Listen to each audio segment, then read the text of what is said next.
Did they give you a reason? Yeah, cyberbullying. Mhm. That's what Colleen and I do. We cyberbully. Yeah, Your rebel you scum. guys. So, Sandra Maria, it is so a blue snowbell.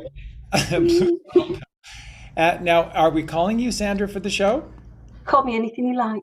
Okay, Sandra will be. Hey, And you on the bed, get oh, And we hey, Justin, can you let me record? absolutely, and we're live as well. So hey, YouTube family. up. Hi, everyone. Did they give you a reason? Yeah, cyberbullying. stop That's dodging. that's what Colleen and I do. We cyberbully. Yeah, Whoops. Sorry, guys. Sorry, Eugene. Yeah, We're always live before we think we're live.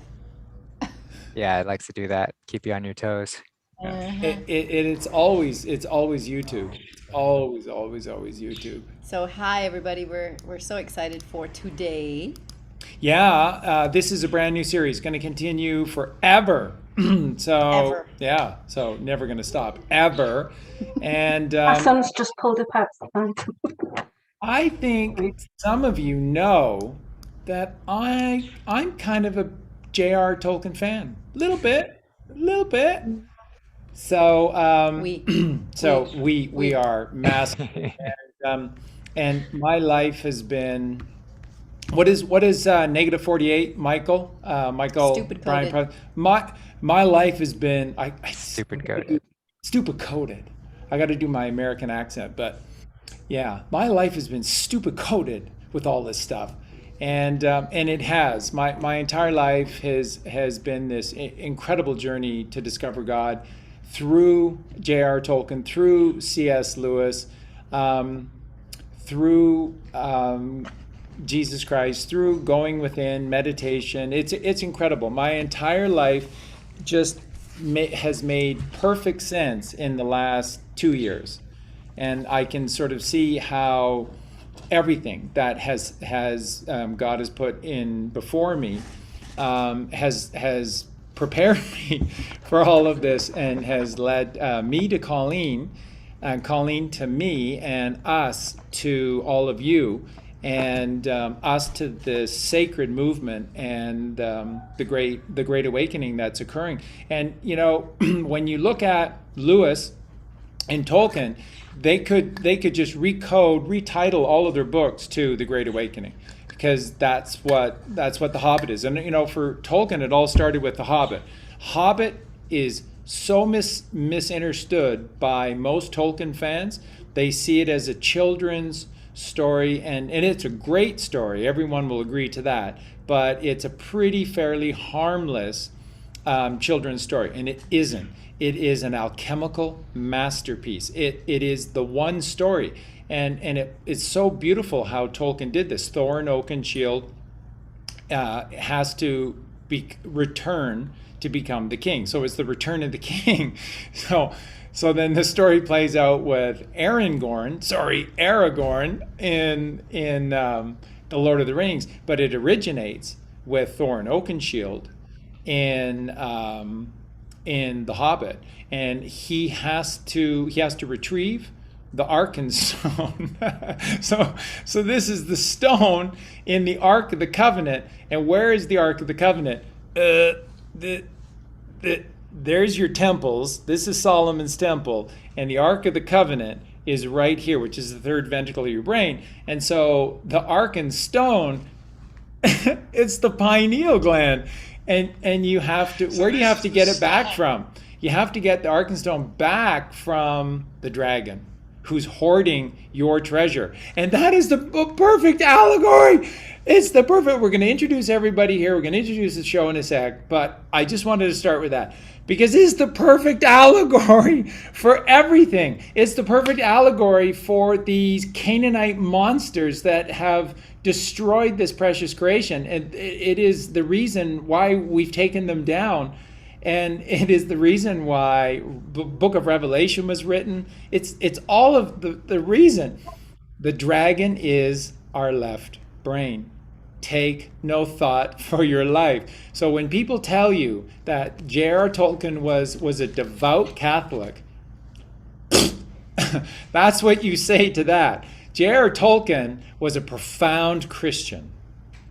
That's what J.R. Tolkien was. C.S. Lewis, who to get away from this Catholicism thing, called himself an atheist. But Lewis is one of the most profound Christians that has ever existed.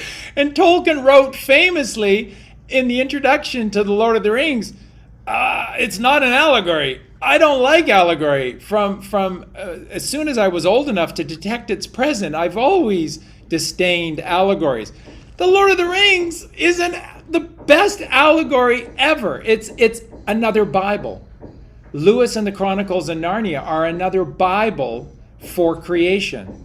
So you better believe that Tolkien created the perfect allegory, but why would he say that? Why would Lewis call himself an atheist? Why? Because So that's what we're here to discuss. exactly. Shall we introduce our These men beautiful were trying to survive while creating these masterful creations, and they have completely not only influenced but shaped my entire existence. So I owe everything to these men, and it is such a pleasure and a joy to have this show. So hosting today is the incredible, back in America, by popular demand.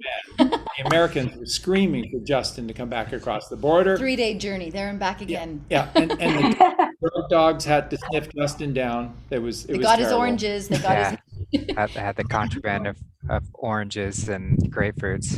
Can't have that. So it's amazing to have Justin hosting and Justin here. Thank you so much, my friend. Now, our two very, very special guests are two Tolkien enthusiasts. Well, they're actually the RoundTable panelists. They're not guests. They're going to be. That's right. This is our family. This is the show. This is our panel moving forward. Eugene will be able to jump in as well whenever he wants. So this is so exciting.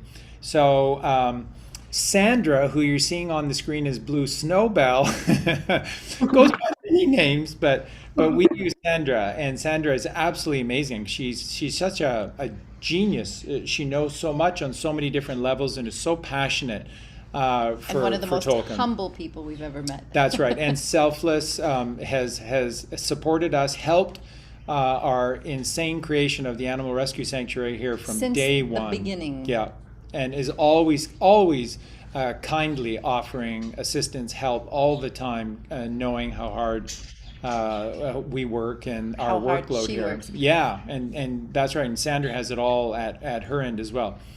So Sandra, thank you. And then really quickly, we'll just quickly introduce Aarongorn Dunbar, or Aarongorn, which I absolutely love. And Aaron is, besides a family man, he is an author working on an incredible book. I'm so excited. Colleen's been reading what's been sent. It's brilliantly written about Tolkien, the inspiration for Tolkien's creation of Middle Earth. It's fantastic. And Aaron is also a tarot card reader, but really a tarot card healer. And we're going to be able to get into some of that as well. So it's absolutely fabulous. So to Sandra and Aaron, welcome to the show. And we'll pass it over to Sandra first to say a few words, and then over to Aaron. Welcome to the show. I'm not very good at this kind of thing. I mean, you know yourself that I've been hiding away, lurking in the background for a few years now. just sending bits and pieces of info over every now and then, and I'm quite a private person. I think it's time for everybody like me to stand up and be counted. Yeah. And I just want to acknowledge how how courageous that is to take that first step, that leap of faith, and to truly exercise that throat chakra and speak passionately, because that's what we have to do. We have to cross the fiction, clear the throat, sing praises to God, and what better way to do it than to step onto a platform like this and speak the goodly godly truth that Tolkien wrote in his books. So yeah, thank you for being here, Sandra. Thank you for taking that leap and joining us. We really appreciate it.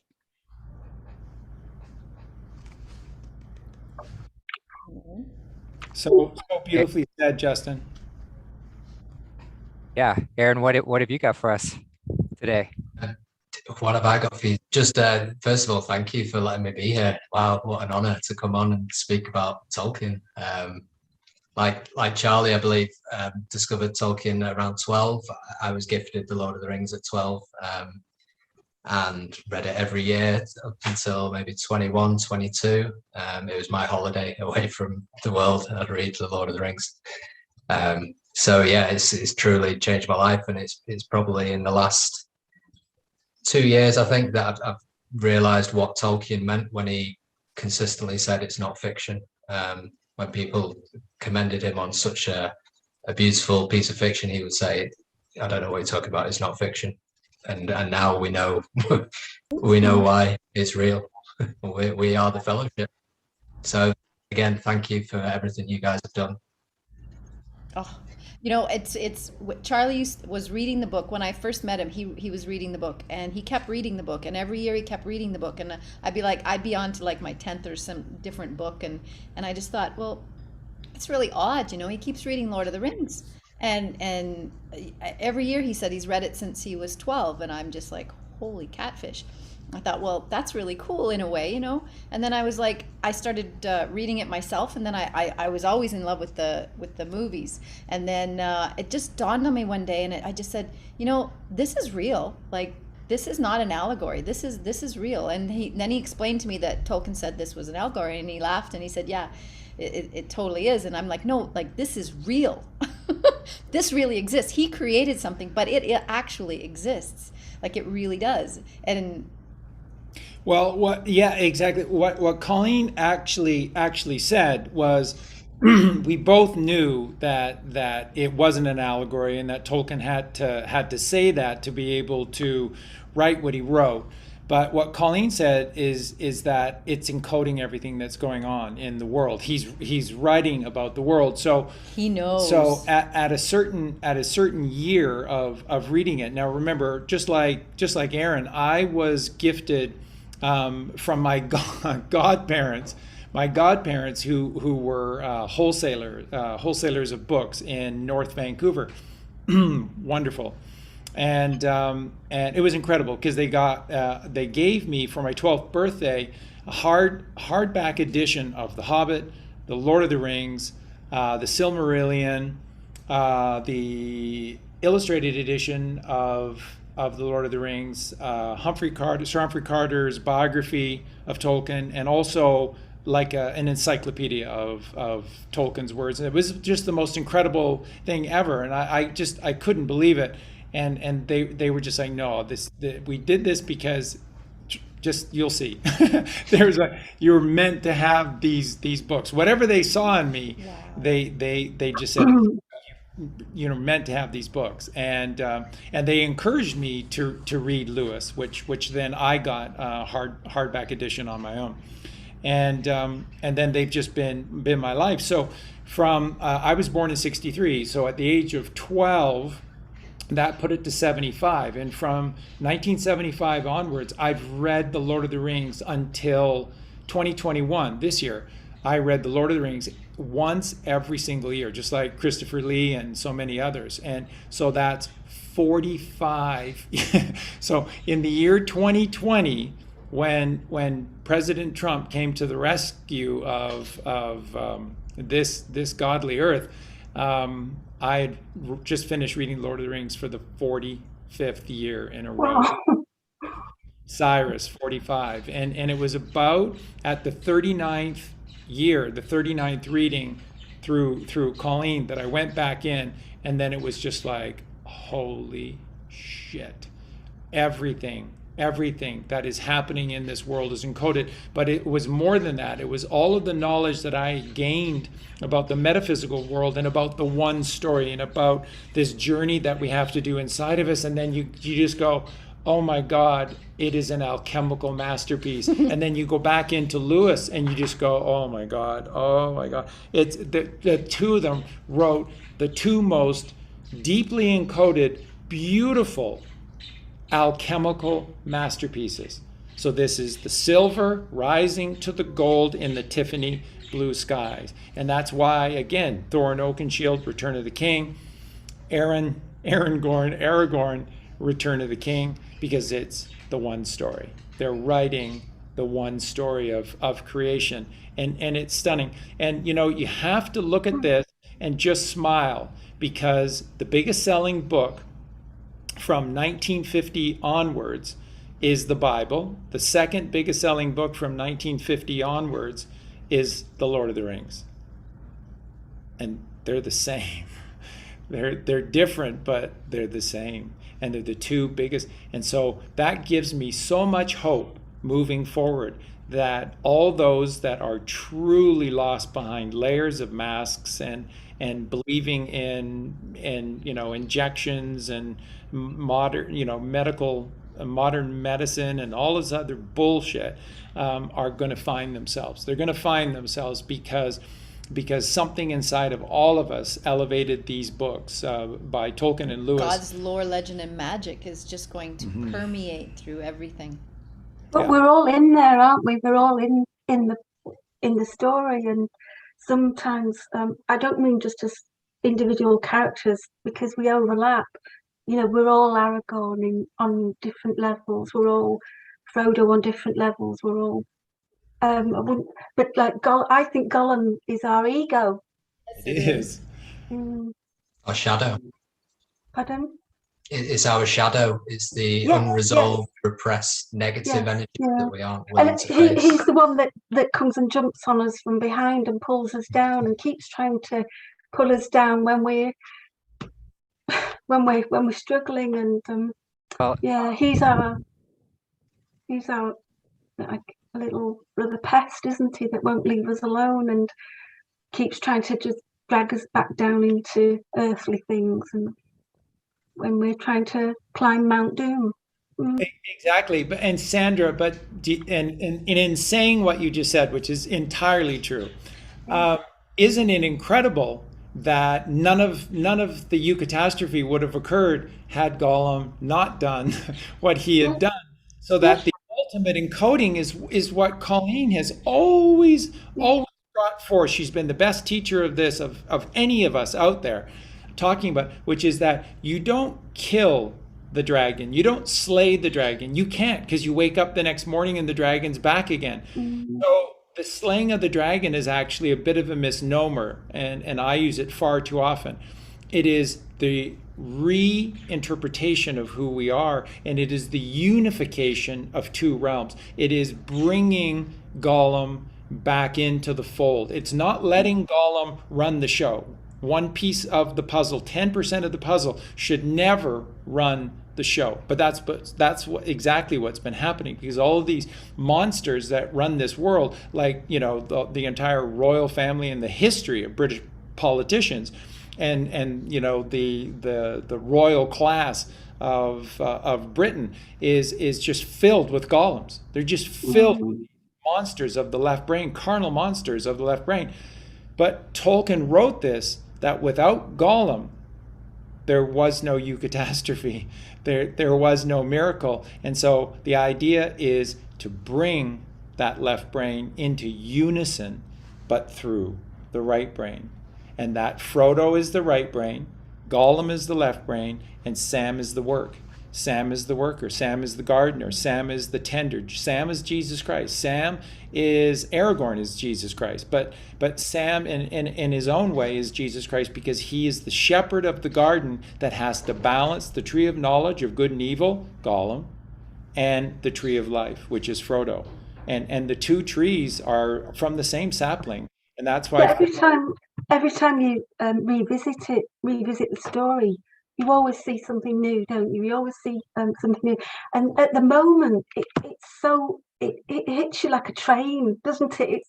It's so, just everything that's happening at the moment is in there, and it's so obvious, and it becomes more and more obvious. But at the moment, I don't see how anybody could look at that story and not see what's going on, what's happening now. And I think the tale of what a hobbit represents is really useful in seeing that. So the hobbits are naive, peaceful, innocent, and I think that kind of represents most of humanity at the moment. They're innocent, but they're also naive and ignorant of what evil is outside of the Shire. Now, it takes someone like Frodo and Bilbo to actually go on that hero's journey. But isn't it funny how Gollum appears more and more and more the closer Frodo gets to taking that ring of power and destroying it? Because the greater light we shine on the darkness, the more our own shadow is revealed. And in alchemy, it's calcinatio. It's the burning up away of everything false, and that literally happens to Gollum in the end. It's he and Frodo become one again, is how I see it. So Gollum is the repressed aspects of all hobbits, the lust for power, the violence, because hobbits are peaceful. But it takes someone like Frodo to actually go on this quest and destroy the ring. And then in that, he unites himself again and becomes whole, because he takes what's useful out of that darkness, which was the eucatastrophe. And he still retains his innocence, though, in a way. He still retains much of that original innocence that he had. And I know everybody interprets it differently, and but I think of Saruman as being the public face of the Cabal, and maybe Sauron as the hidden controllers. Gandalf maybe representing the Q side of things, because he's the one that's, he battles with the Balrog and dies apparently, but then so he's representing the those who've been galted. Wormtongue, let's see, he's Denethor, he's and Theoden. Theoden, he is the people who wake up along the journey. The ones maybe who've had the jab and are now regretting it or whatever. Denethor's the one who never gets it, no matter how much evidence you put right in front of his eyes, he still won't accept. He's still fighting against. He's been hypnotized by the Palantir, the dark visions of the energy, which is social media. You've got all these black pill merchants that want to feed you fear and despair, thinking that they know everything because they have the Palantir here every day, and they're being fed despair. And I think the Charlie freaks of the world are represented by Legolas and Gimli, and because well, sorry, but because they're faithful and they're honest and they're true, they're trustworthy. You can rely on them to tell the truth at all times. They're steadfast. They won't let you down. They're there with you from the start to the finish. I think who did I think that was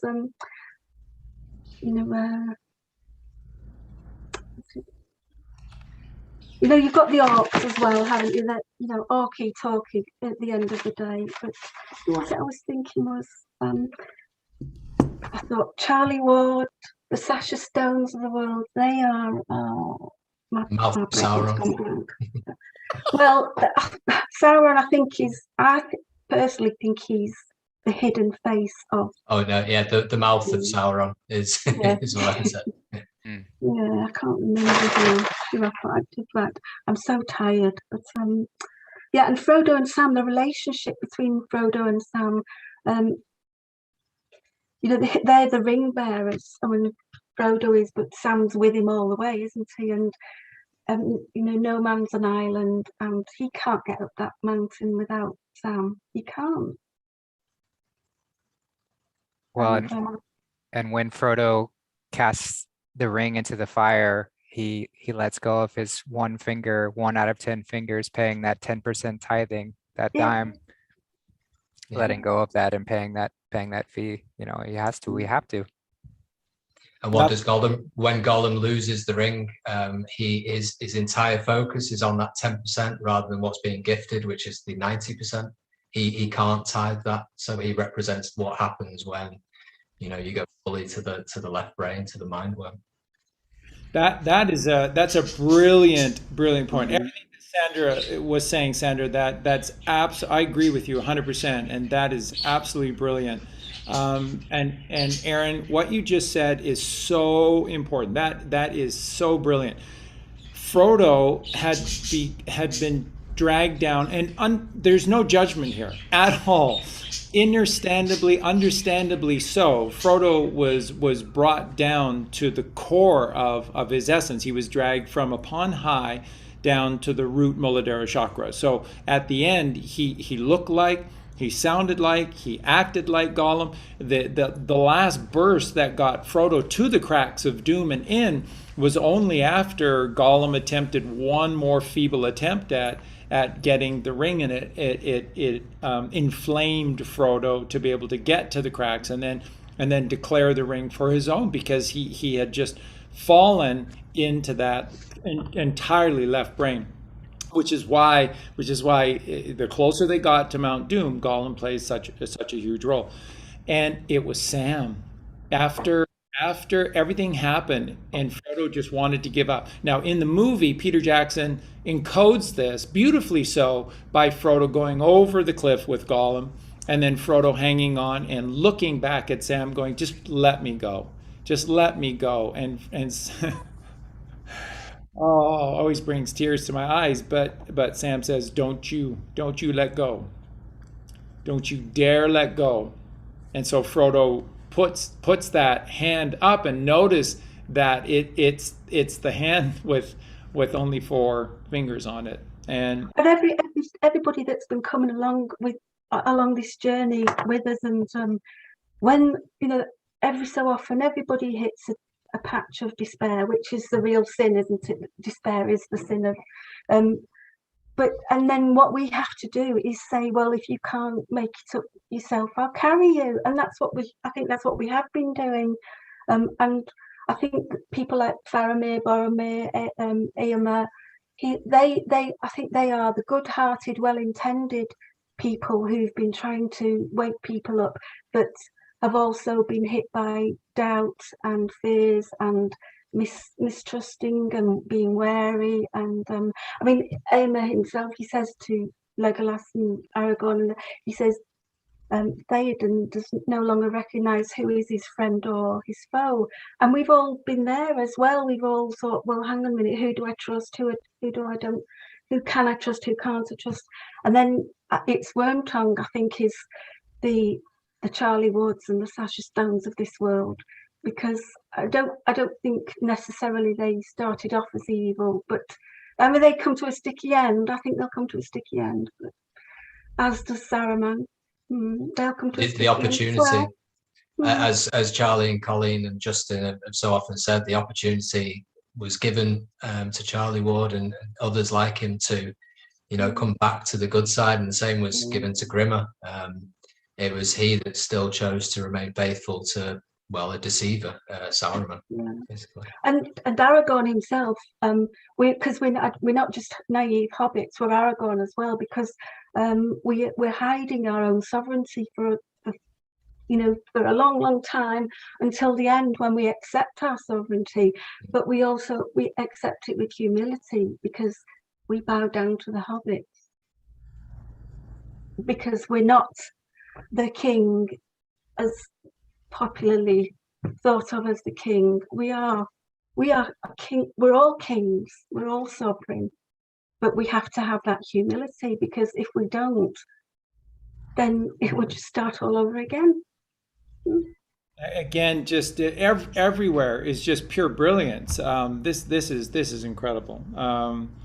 And it is so true. And remember, Gandalf is G for God, G for a real Freemason, the real Freemasons, G for the real Knights Templar, G for the Gnostics. You see how this all fit? G for the Essenes. Gandalf represents the truth, the truth, the whole truth, and nothing but the truth. And remember, Gandalf, G is 7, which is God intervention, which is, the entire story is all about God intervention. But God intervention doesn't come if you despair. And that's why Tolkien famously wrote that I believe that the only true sin in this world is despair, because you're saying that you absolutely know what's going to happen tomorrow and you don't. And when you shut the door on hope, so all through 2020, when we came along, Colleen and I really had no interest in diving into great detail with all the Q stuff.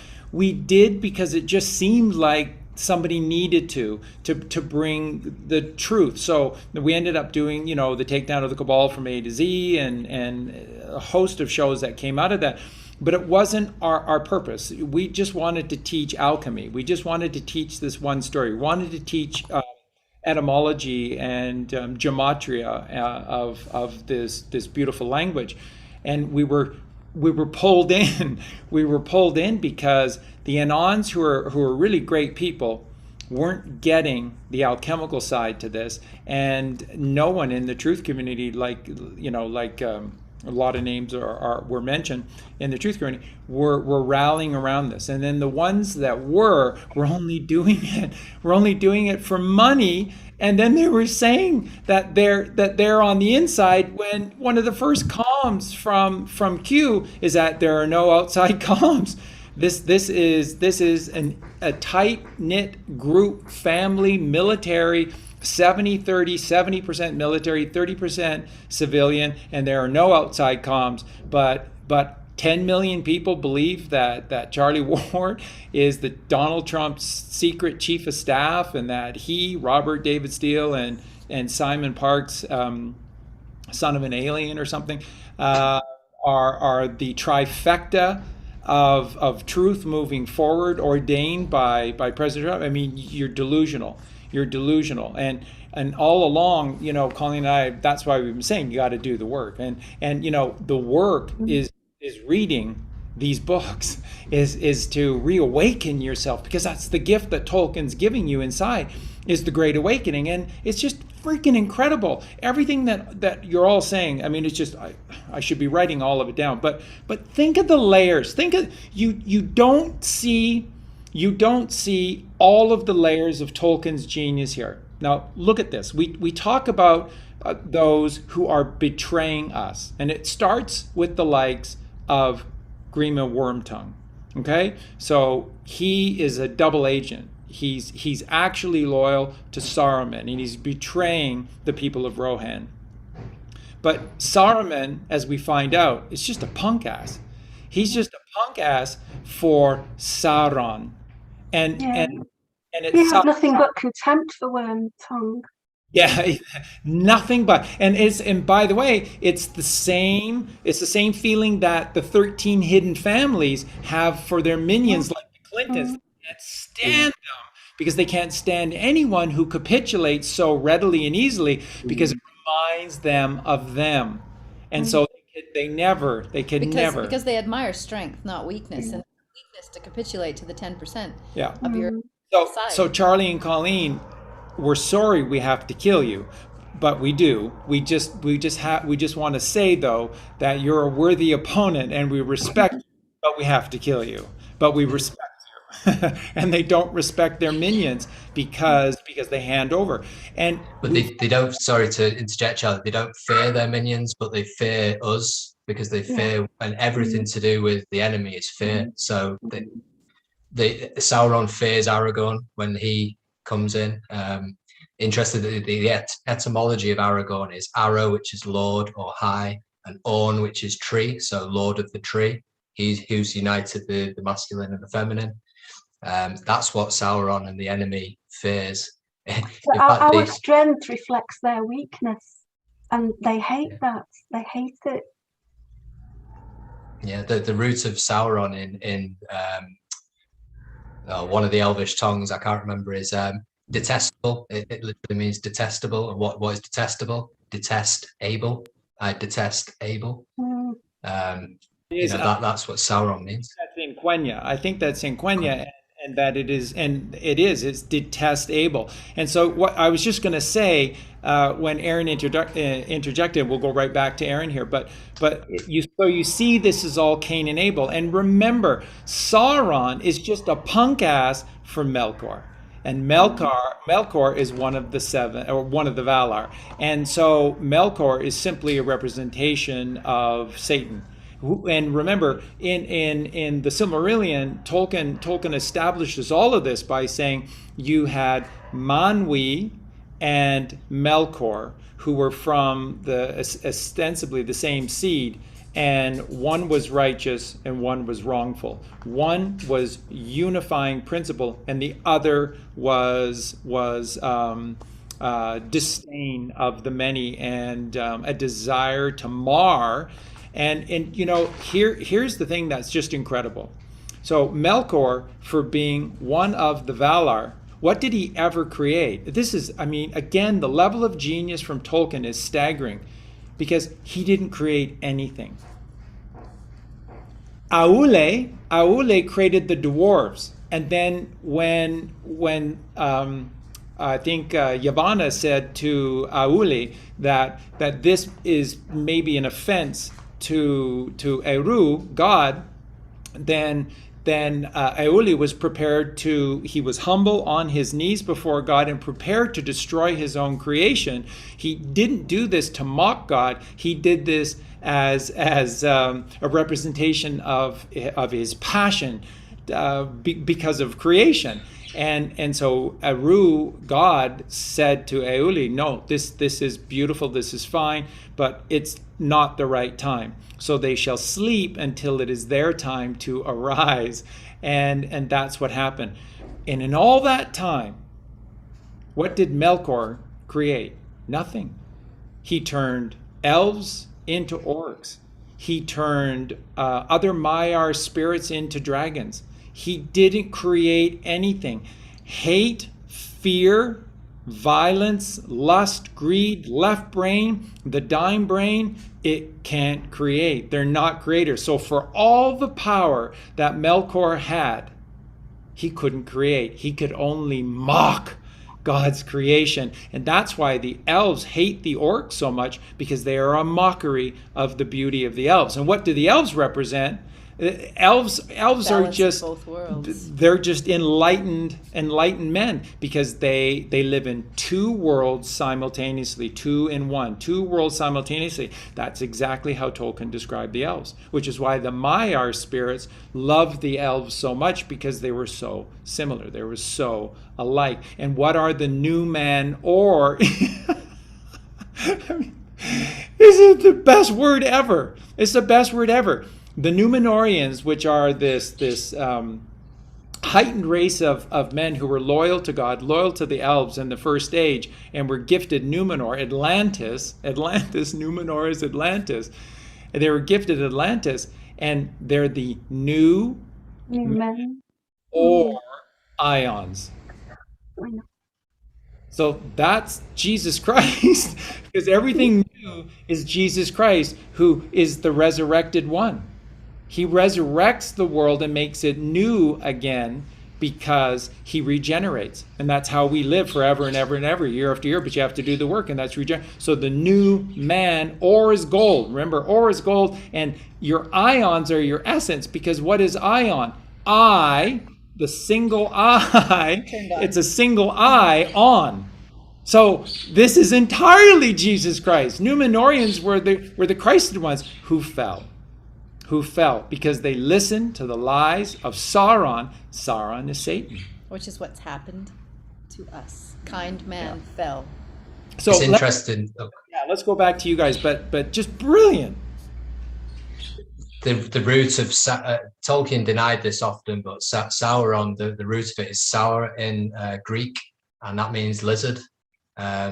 So whether, again, he was denying that because it was too obvious an allegory, but obviously it's the reptilian complex in us, the fear, the domination, the pure left brain survival.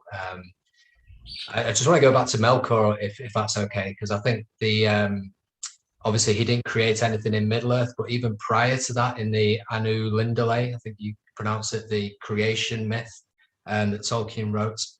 So the Ainur were given permission to adorn the theme of Eru Ilúvatar with their own beauty and thoughts, but only if they were kind of in line with that natural law. But Melkor, in fact, I've got a good quote. He sets it interweave matters of his own vain imagining that were not fitting to the great theme of Iluvatar. And he brought discord, and this is a quote, straightway harshness. I thought it was really interesting that the word straightway was used, because it's obviously the opposite of the straightway back to Eru Iluvatar. Interesting as well that Melkor, and this is why I think it's so similar to Lucifer, he wanted to create something himself, and all he could create was discord and disharmony. But even then, Eru Iluvatar turns around to him and said, even that, my son, I'd already written that you would be the adversary. And that, I think, is his great shame. Like, even in his own vain imaginings, he couldn't outdo the father. The father had already written his role as the adversary. Satan, Lucifer, right? Absolutely so, and absolutely brilliant. And when you heard Aaron talking about Melkor and then referring to God, the name that Aaron was using is Eru Iluvatar, which are the two names for God. And if you look at both, Eru, Iluvatar. So E is ether, R is rising, and U is the eucatastrophe. So God is the ether that is always rising to the miracle, because God is the creator. And all of this creation is a miracle. So that's perfect. And you absolutely know that Tolkien knew the English alphabet. He knew the etymology of these words, and he knew the gematria of all of these words. And we're going to go into this on our next show, where we're going to go into a ton of gematria of all of these names, and you're going to be blown away, because clearly Tolkien knew. And you look at a name like Aarongorn, and Aarongorn tells you, the name Aarongorn tells you in plain sight, he's Jesus Christ. Absolutely. And you'll see the gematria to this. But an Iluvatar is illuminated, and that's what we have to do to get to God. Is we have to illuminate the pineal gland, the portal within us to this other world. And I mean, these writings, we're getting way ahead of ourselves. But I mean, I still can't read it without crying. I've never been able to master reading that passage without breaking down into tears, and that's near the very end of The Lord of the Rings. And Sam, Merry, and Pippin are in silence. They're in pure silence, staring into the darkness, because it's symbolic of this journey home that the righteous ones, that Gandalf and that Elrond and Galadriel and Frodo and Bilbo are all, and Shadowfax, by the way. Yeah, let's eat horses and animals, because Shadowfax didn't go to eternal heaven and glory. Oh, he did. He did. So maybe there's a message there. So on their journey back home into the darkness, that's how Tolkien wrote it. That Sam, Merry, and Pippin for hours were just in complete silence in the darkness, listening to the endless washing of the waves upon the shoreline, lost in their own thoughts. And then Tolkien describes this incredible scene. And then suddenly, upon a night of sweet rain, Frodo hears singing across the sea, and he rose to the deck, and there he saw it. And I mean, you just, for the average person, for myself, reading it for 40 years and not getting all of it, and then you see the alchemical masterpiece, because this is the highest expression of alchemy. This is the whole. It's the truth of truths, and it is Christ returning home. It is everything. It's what we're here for, and that is Frodo saw. What did Frodo see? He saw white shores, which is God, on a far green country, which is the mother, under a swift sunrise, which is Jesus Christ.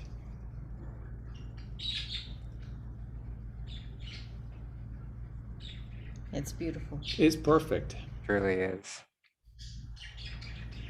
It always struck me as interesting as well that Frodo couldn't stay in the village, the mythological village, the Shire.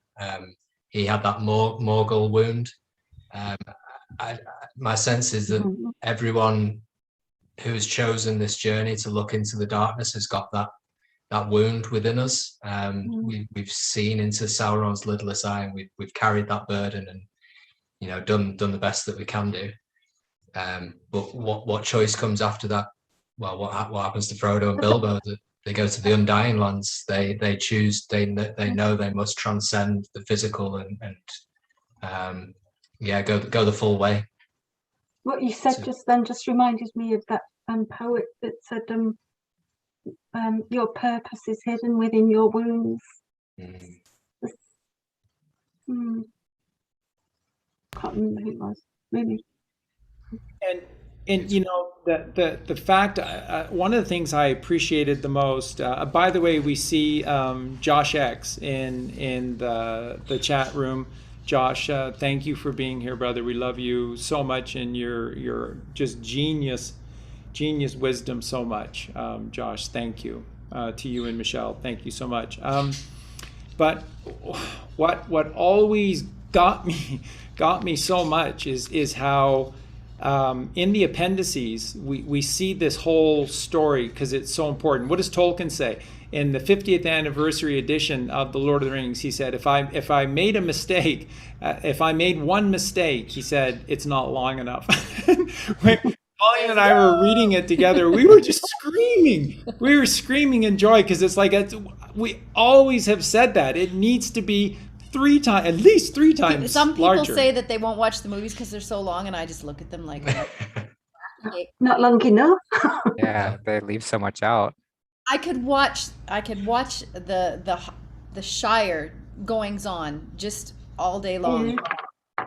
All day long. Yeah, so it's just like, and the fact that the book is, you're just like, is there more? Is there more? and thankfully to Christopher, there is. And so I just devoured as soon as the last word, and Sam comes home, sits down at his table setting that was intuitively. Oh yes. Oh, I love that book. I haven't read it yet. You haven't? No, not yet. It's powerful. It's powerful. Wow. Left brain, right brain. So and then Sam says, well, I'm back. And so that ties into what Aaron was just saying as well, which is that Frodo and Bilbo had the Morgul wound. So did Sam. And when Sam came back to the Shire, he had so much work to do. He was in so many ways the father of the Shire. And then how beautiful that his eldest daughter, Eleanor, which is the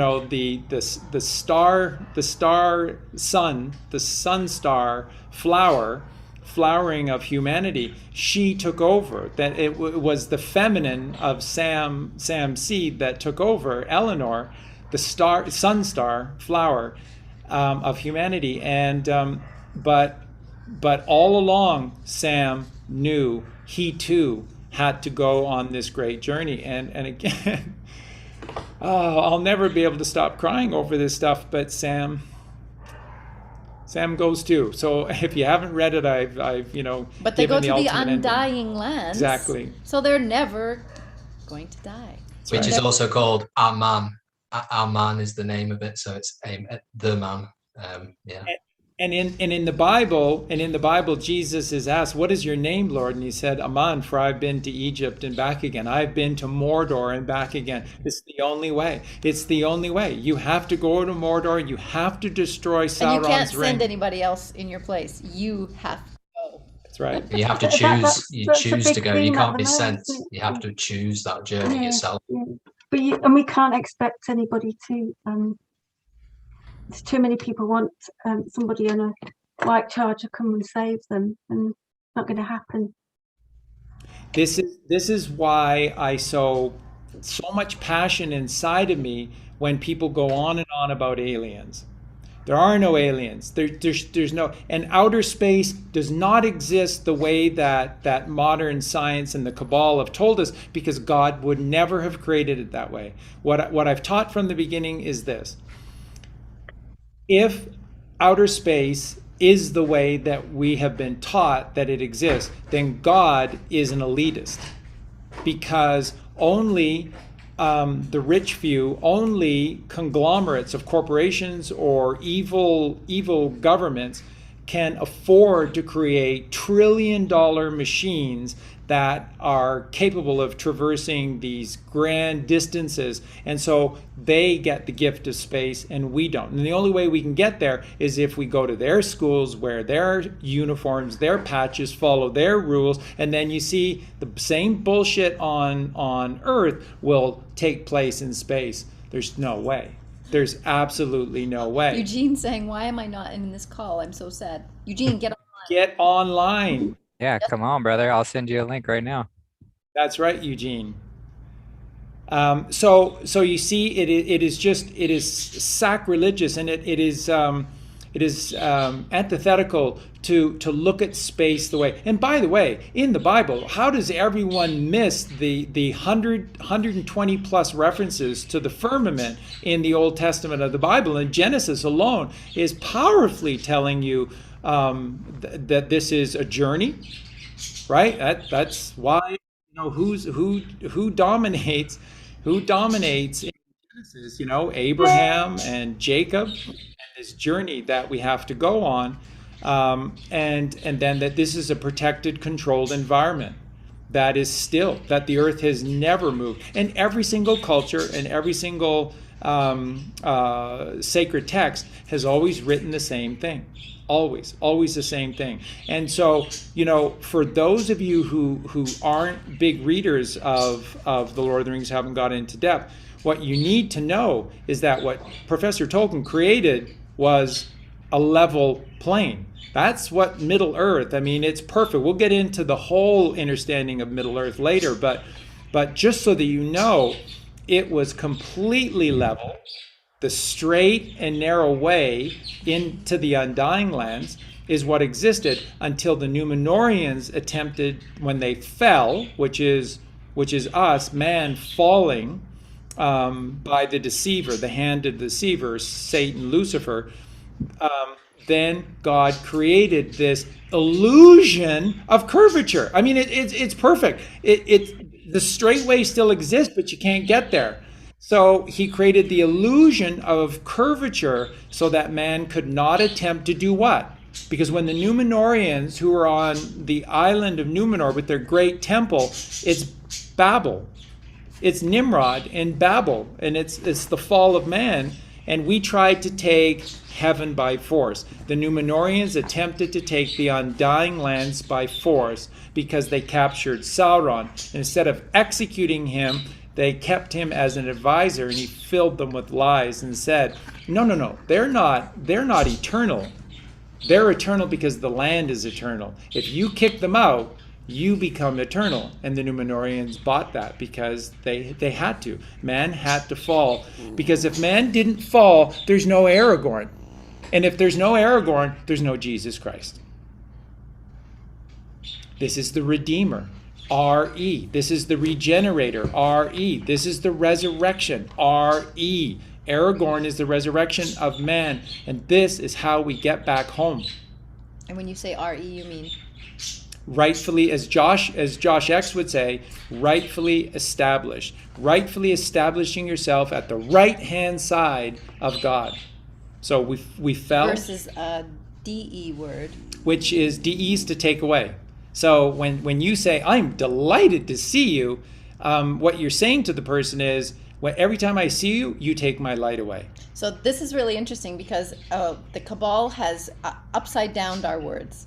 So we need to flip them back up and take a look at everything that we're saying, because we're creating dark spells or light spells. And we no longer want to be putting forth that darkness. It's all about from dark to light. So that it's wonderful to have this understanding so that we can, bring forth the light and change all of the things that have been programmed into our minds, and we no longer put that darkness out there. So Sauron. We need to start fresh, don't we, and learn from the beginning, because trying to tell somebody the the other day something, and every time I went to use the word believe, I stopped myself, and I was grasping for different words to use, because once you've seen it, you can't unsee it, can you? So it becomes quite difficult then to actually speak, to be articulate in any way, without having to thinking, I really do need to go back and start again here, because Yeah, we've got actually, when you've been on the earth as long as I have, and I'm the oldest here, yeah, it's difficult, because, and I think this is why we can get a bit overwhelmed sometimes as well, because I don't know about you, but this etymology, it absolutely fascinates me, and I can't, every word I see now, I'm looking for the real meanings all the time.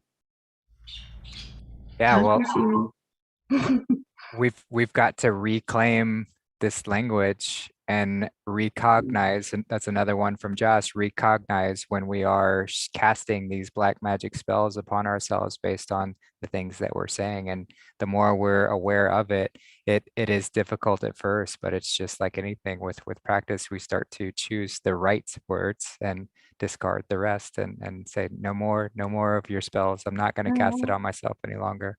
And when Charlie's written his book, when Charlie's written his etymology book, then it'd be like carrying it around, like when you're trying to learn a foreign language and you're looking at the phrases. Yeah, can't wait.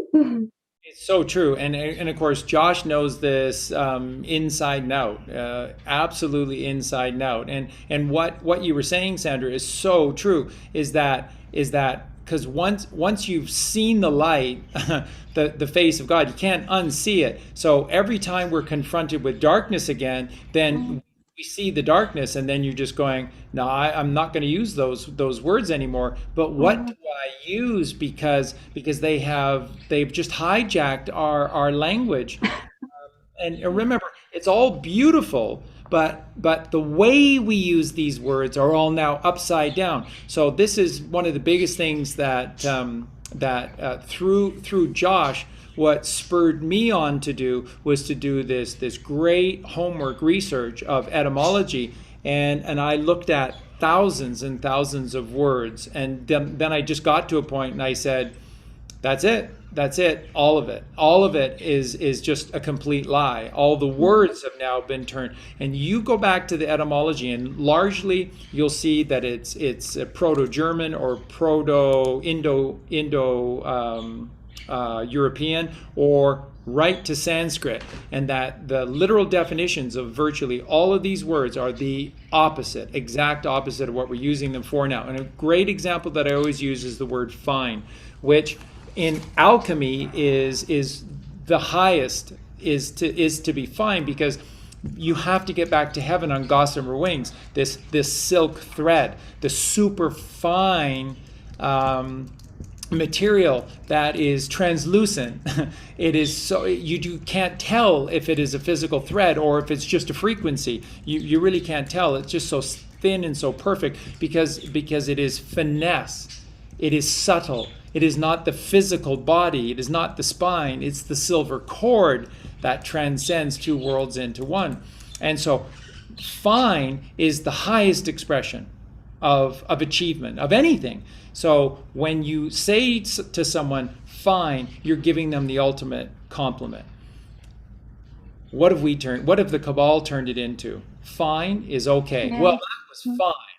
Or you've done something wrong, schmuck. Here's a fine for doing something wrong. You think these are accidents? There are no such thing as accidents or coincidences. Everything is purposeful, whether it's divinely so or evilly so. Everything is purposeful.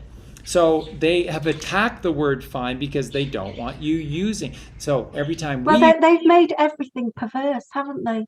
Everything is perverse. Yeah. Everything is upside down, inside out, back to front.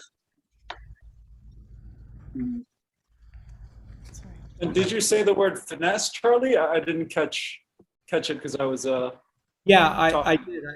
I said finesse, and then what I was saying was it's just finesse for subtle. So the subtle body, which is the metaphysical versus the physical. So because finesse is 77, price 77, power 77. But yeah, I also wanted to run by you guys because Lord of the Rings, well, the Lord is Saturn. So as we raise the chrism and get to the crown, it's the whole journey of coming back, bringing the oil, raising the Son of Man back, and how everything in the world is trying as hard as possible to distract you from it, to not put the ring in Mount Doom. So I thought that was interesting. And the thing I wanted to bring up from the chat, just the key scene that I always remember, is when Gimli is blowing the horn and they're about to ride out, like they're about to face all their fears, and the odds are 0 to none. You know what I mean? And suddenly, he blows the horn, which is Aries the ram, and as the crucifixion happens and it's coming up, because it's all astrology at the end of the day, right? Gandalf is coming with his blinding white magnetic light, because we're at the equator, and then they come charging down. It's just fantastic. It is. Wow.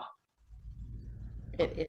Absolutely. It is, and again, you some people say this, have said this to me. You go on and on about Aarongorn being Jesus Christ, but I actually don't see the crucifixion of Aarongorn. Well, it's there, and it's there in plain sight. I mean, first off, all that is gold, all that glitters is not necessarily easily seen. So Aarongorn had to hide his true lineage for his entire life, and so you're what you're seeing constantly from because nobody knows this, but what is the price that Elrond put upon Aarongorn for his daughter's love?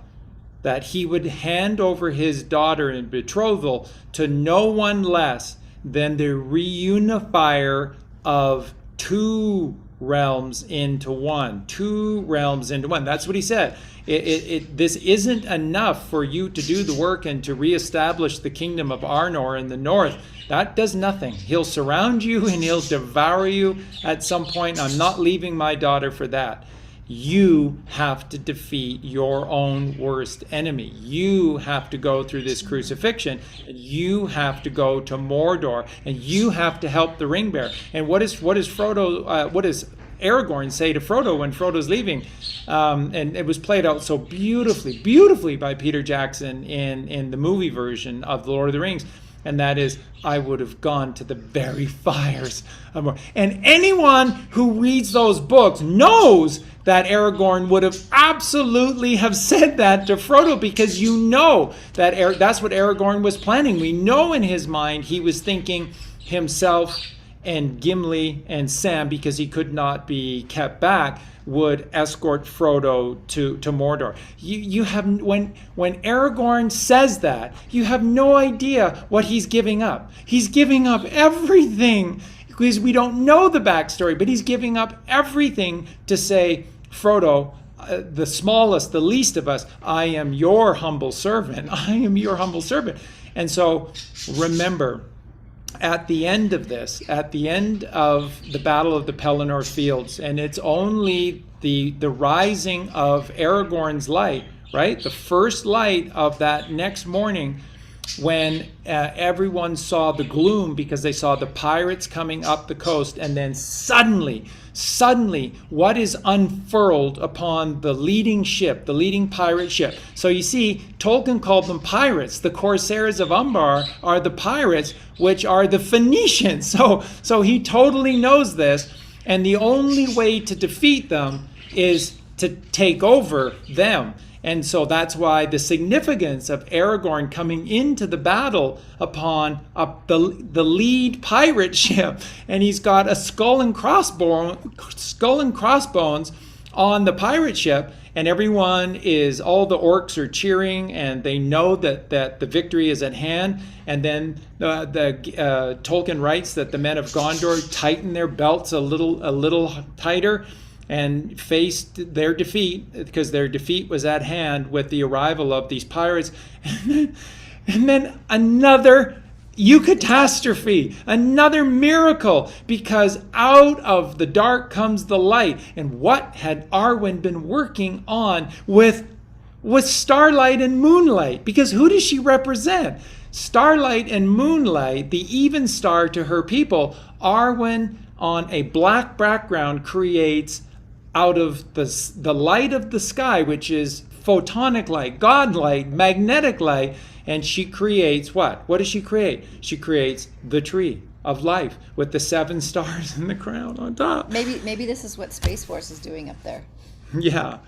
And Aragorn arrives, and and Aaron knows it, who did Aragorn utilize to be able to get to a point where they could overwhelm the enemy? He even resurrected the dead himself. What does Gimli say both in the book and in the movie? My God, even the dead follow his will. But what are they going to do with the John Galton? All those people that were dead, we're going to resurrect them. Like, oh my God. Are incredible. Wow. This is an incredible time to be awake. I'm just, the white tree of Gondor is all 7 colors in one, isn't it? So it's representing that, the balancing of all 7 chakras, and yeah, the Lord of the Tree is Aragorn, we know means. Yeah, magnetism, beautiful. Baby. That's the one. And when Aragorn receives his crown, how does the process occur? And Aragorn wants it this way. So Frodo takes the crown from the casket, which had laid in mothballs for hundreds and hundreds of years. Frodo takes the crown from the casket, brings it to Gandalf, and he asks that G puts it, and this is the white G, puts it on his head. And what was Aragorn's position before Gandalf? He was on his knees because he's penitent before God. The white G, Gandalf, is God on earth. And Aragorn is humble, so he wears his crown the right way because his head was bowed before Gandalf, and so the crown is here, not here. The crown is here, and that is the alchemical truth, the alchemical masterpiece. This is stunning stuff. I mean, we could go on for an eternity and begin only to scratch the surface at the genius of Tolkien, and it's really incredible. What? Go ahead, continue. I was just going to say that Gandalf's Maya name is Olorin, which means dreams, or the visionary dreams. So he almost plays like the Vishnu character. It's like he's the one who can dream the weird, as the Norse call it, the weird web of synchronicity, or as Tolkien calls it, chance. Everything in Middle-earth is chance. The Council of Elrond wasn't planned. It just occurred through dreams. And I think that's where Gandalf really comes in, is that messenger of the gods. And listen to this. You talk about the Tolkien's knowledge of all of this, not just Christianity, but all of it. So that is absolutely true about the Vishnu aspect to his character, to Gandalf. But look at Shiva. When Gandalf arrived in Middle Earth, Círdan, who had the 3rd Elven ring, which was the Ring of Fire, which was designed, the Ring of Fire. So there's the baptism of fire everywhere that Gandalf went. Stormcrow, because he never went anywhere where he wasn't needed. He didn't go for glory and fame and to get praise and to be lauded like Saruman. Gandalf took no permanent home, and he only went to where help was needed. Gandalf, Stormcrow, my God. And arrived exactly when he was meant to. And all, that's right. Exactly right. And so when he arrives, he's given this ring of fire by Círdan, and what does that symbolize? This is Shiva without balance. And Gandalf the Grey, with that awesome force to raise people up, began to despair. He's gray because the whole world is being pissed on by the cabal, and the gray rain curtain of this world is devouring us, and it's affecting Gandalf. Every year Gandalf gets grumpier and grumpier and grumpier and more angry, and you know, on the journey himself, all the way to Moria, Gandalf is just cantankerous the whole time through, because he has his own cross to bear. He has his own ring to deal with. He has his color and his shade that needs to change. He had to go. He had to die. He had to fall. We can all talk about this today, and I hope that everyone will feel comfortable enough doing so. But I cried and cried and cried when Gandalf fell. And I have to tell you, thank God that those books are separated, because after Gandalf fell, I cheated and I couldn't stand it. And I just read forward everywhere, just looking for Gandalf's name in all the rest of the Fellowship of the Ring, and I couldn't find it. Thank God those books were separated, because I wasn't meant to find. I needed faith. I needed hope. I needed to trust that Gandalf would come back again, because that's what happened. That's the look on Frodo's face. One of the greatest things that Peter Jackson ever did, when I saw those, when I went to see those movies in fear, because I didn't want anyone to destroy what the legacy of what Tolkien had created. So I was fearful. And then you start to watch this, and your fear just becomes taken away completely. But when in Moria, you see those three shots that Peter Jackson does, zooming in on Aragorn's face after Gandalf falls, that he won me over 100% in that moment, because that was everything. You have to know what Gandalf meant to Aragorn, both physically and metaphysically. And when Gandalf fell, it made no sense. And so in that first image in the movie of Aragorn, you can just see the insanity. How could this happen? It doesn't make sense. It's like the whole world, when we heard that President John Kennedy had been shot, it was the first look, I'm sure, of everyone was, no, you just can't take the light of this world out of it. When we needed it the most, you couldn't take this light out of this world. But they did. No, just like revisiting the books, you really do need to keep revisiting the movies as well, because the way they it's also perfect, the way he focuses on their faces, Eowyn's face, Frodo's face, their expressions. There's so much you can see in those faces and those expressions, and he was absolutely brilliant at that. Absolutely brilliant the way he did that, because it says so much without saying anything. And Charlie, wouldn't you say it was almost as if Aragorn lost his father? Absolutely so, because Aragorn didn't have a father. His father was killed when Aragorn was a year old, and then from there he was fostered by Elrond in Rivendell, who did become a father figure to him. But Elrond also became in a way an obstacle to Aragorn, because this was the capstone denying him Arwen, who is the queen of the feminine on this earth. Well, the night, because Galadriel is the day. Galadriel, we'll get into that. Celeborn and Galadriel. Celeborn silver, Galadriel gold. What a bold thing for Tolkien to do. We'll do that on the second one. We'll get into that another thing, but it's incredible. But Arwen is the queen of the night, and she is the mass star of and she declared her love for Aragorn, and Aragorn had to put all of that on the shelf, all of his hopes, all of his dreams, everything on the shelf to serve mankind kindly. He was the kind man on Middle Earth. And Gandalf desperately needed Aragorn, because Aragorn balanced Gandalf's rising despair, rising anger, rising frustration.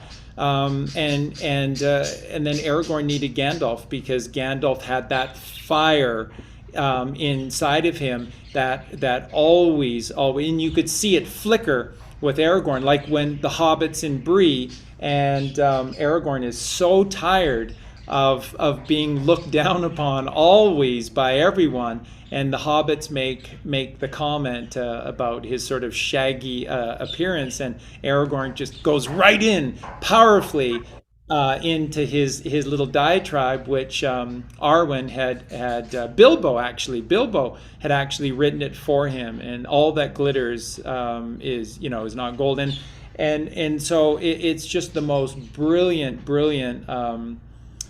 like that's what Sandra's saying. So both in the books, where these words have to go millions of miles to tell this whole story, and the same with the movies.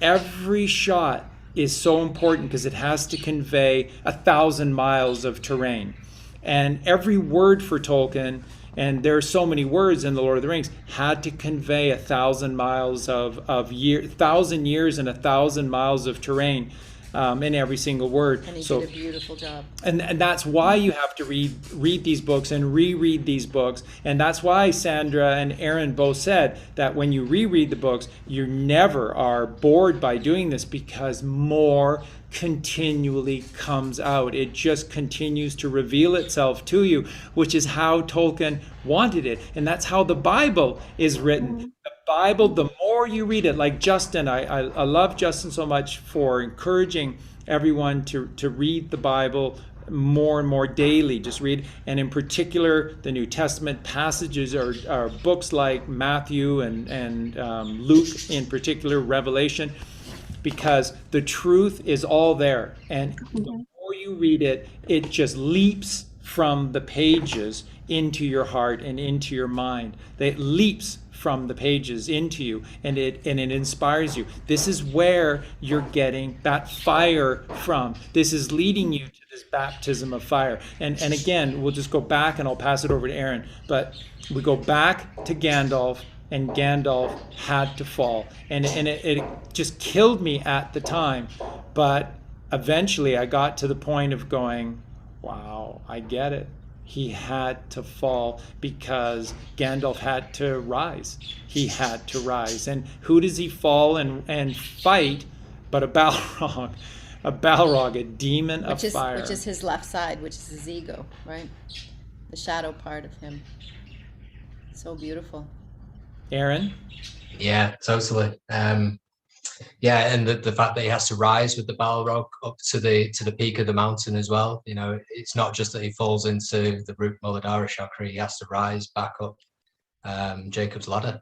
I love the way Tolkien, as you say, makes us feel like we're on that journey, but also how alive Middle Earth is. It's not just a barren landscape. It's there, and it's the Hermetic law of correspondence: as above, so below. Everything that is occurring in the story is reflected in the environment. So when Sauron has dark thoughts, you have the dark brooding storm clouds, and none of this is accidental. It's genius, and it's showing everything. I found it really interesting before about how you said Eleanor becomes the leading power in the Shire afterwards, because Sandra and I and Colleen had a discussion about why there was so many deaths of the feminine in the Lord of the Rings, and my thoughts around it were that Tolkien was trying to show that in the age of the Orc, the feminine was completely under attack and raped, pillaged, murdered, gone. But also I think he wanted to draw our attention back to the deepest or the highest mother, Middle Earth, and to show us that she was always there throughout the whole story, although there's only a few, but they are very strong female characters. That the one that's all the way through it is Middle Earth herself. That's true. Even the towers look like phallic symbols, like the evil towers. So exactly, it's a totally destruction of the divine feminine, and doing so destruction of the masculine. But I want to add it for the Balrog. It's funny how it's an elemental battle too, because it's fire coming into water. So it's the father with the mother, and it's that mix too, as you were saying, and then eventually back up to the top. And I want to ask you, Charlie, I feel like Gandalf, because when we had the Jupiter-Saturn conjunction, I was thinking Aragorn Gandalf. Because I honestly think Saturn, old man time, Gandalf, as he gets grumpier, is the positive aspect to Saturn, which gives you the redeeming quality, and then later can actually give you the crown. And then Saruman would be the negative aspect of Saturn. And you interesting how you said cap, that he was on his kneecaps, Aragorn was, because as a penitent man, well, Capricorn is ruled by Saturn. And at the same time, when you get to the crown, that's also Saturn. So it's a journey of the Lord of the Rings, the Saturn. Yeah.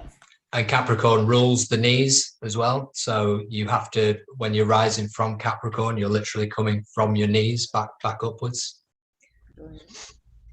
Yeah, and again, Capricorn, everything in this dualistic reality, as above, so below, as within, so without, as universe, so with the soul. Everything is dualistic in this physical manifestation of God.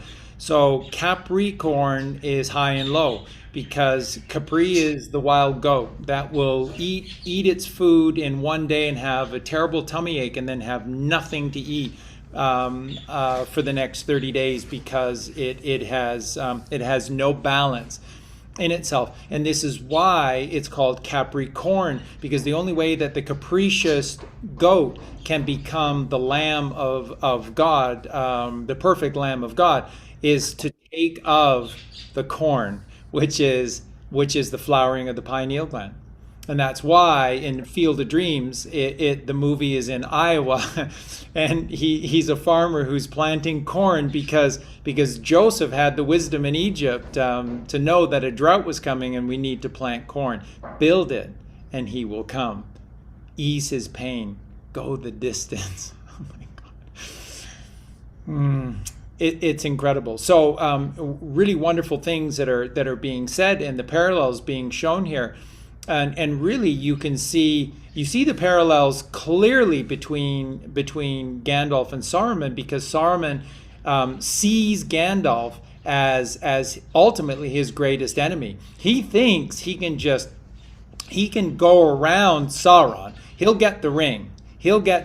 So don't worry about that. I'll deal with Sauron when the time comes. But it's Gandalf who is his mortal enemy, because Gandalf is good and Saruman is evil, and so he doesn't count Sauron as his great arch enemy, because they're both evil. It's Gandalf.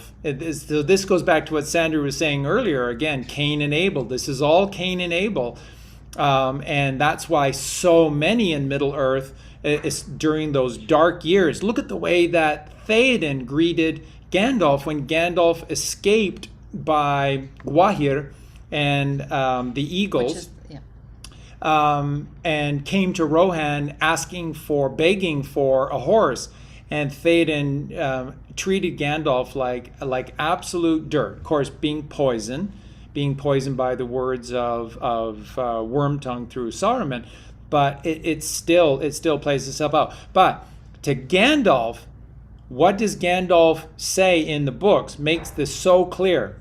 He was sent back to match Sauron. He knows that on Middle Earth, the number one enemy is Sauron, and Gandalf doesn't really fear. He knows Saruman is a pain in the butt. He's a thorn in their side that must be dealt with first. And if we are successful, then we go to our greater task. But you see, it's just brilliant, because Gandalf is good, he sees the true evil.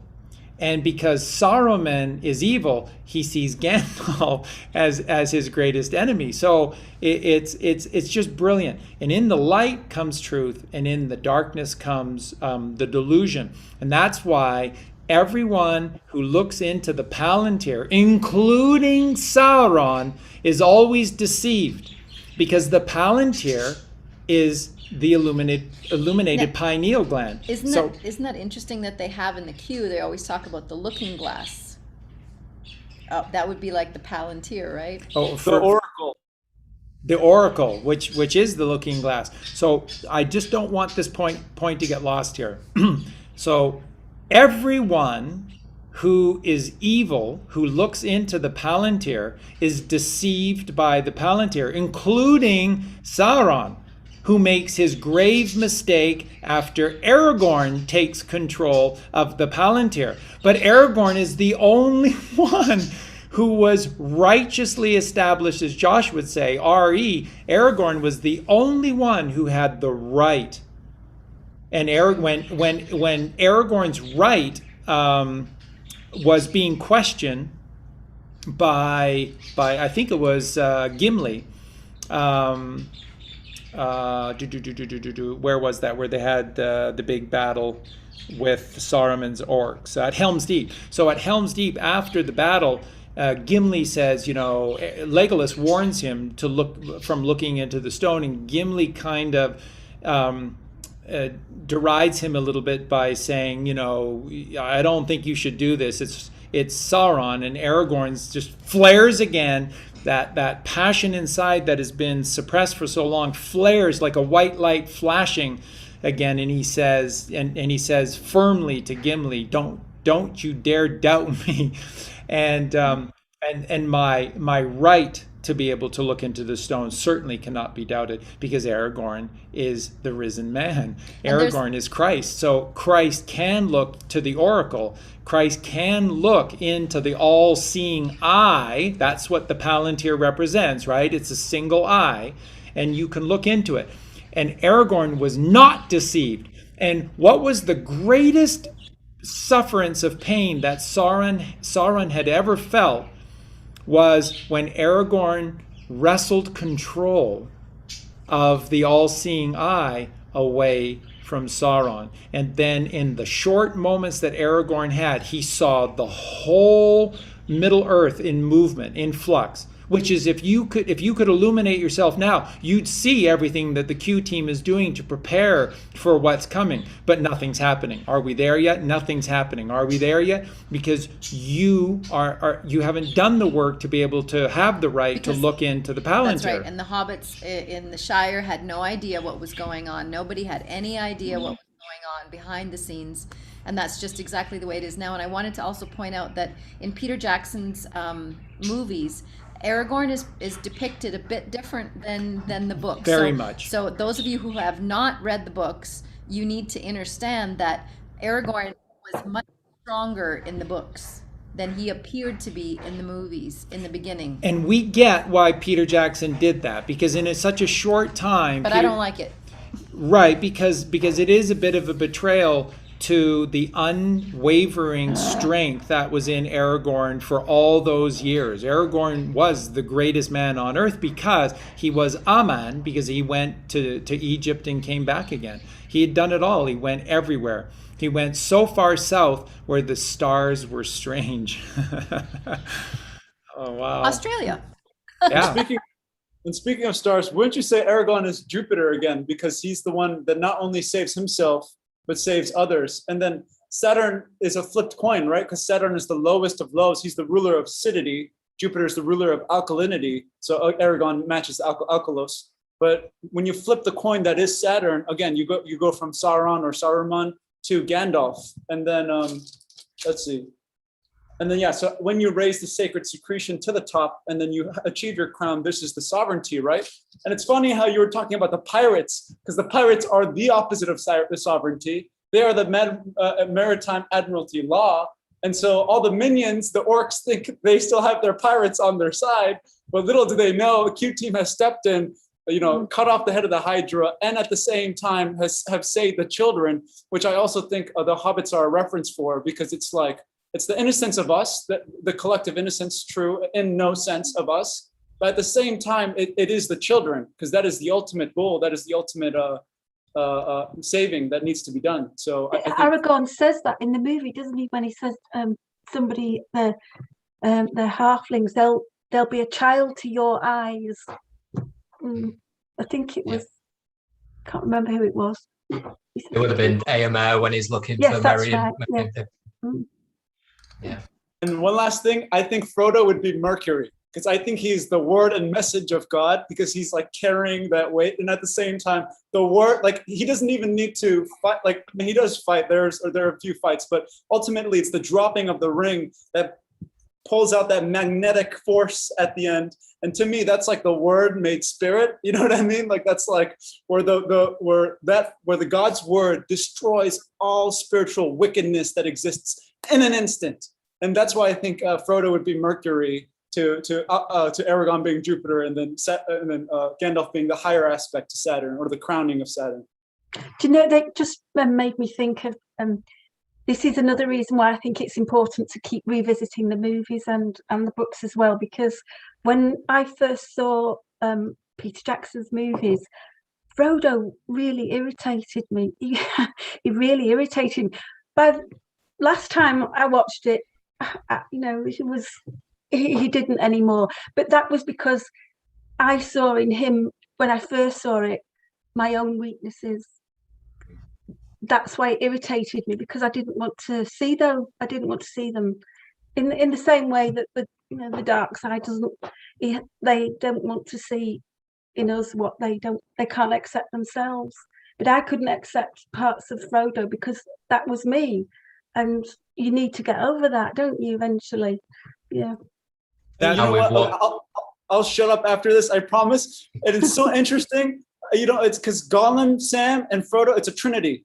And I think that you can see Gollum as Frodo. It's just a different stage of him, a different time, just a different location. Side of him. Yeah. Exactly. And that's why he has that, like, he can see towards Gollum's perspective, where Sam's the one who's constantly pulling him back out and saying, no, that's the ego. So Sam is like that neutral role. What do you call it? Or maybe Frodo's the middle way. It could go both ways, but I think it's a trinity. It's proton, electron, neutron, Israel. Same with Legolas. It has the L backwards, literally in the front. Aragorn, and then Gimli, right? So there's that trinity, and I think they're the definition of a perfect cell, a perfect unit, perfect unity. Therefore, and that's like the optic thalamus. Obviously, it's that symbology too.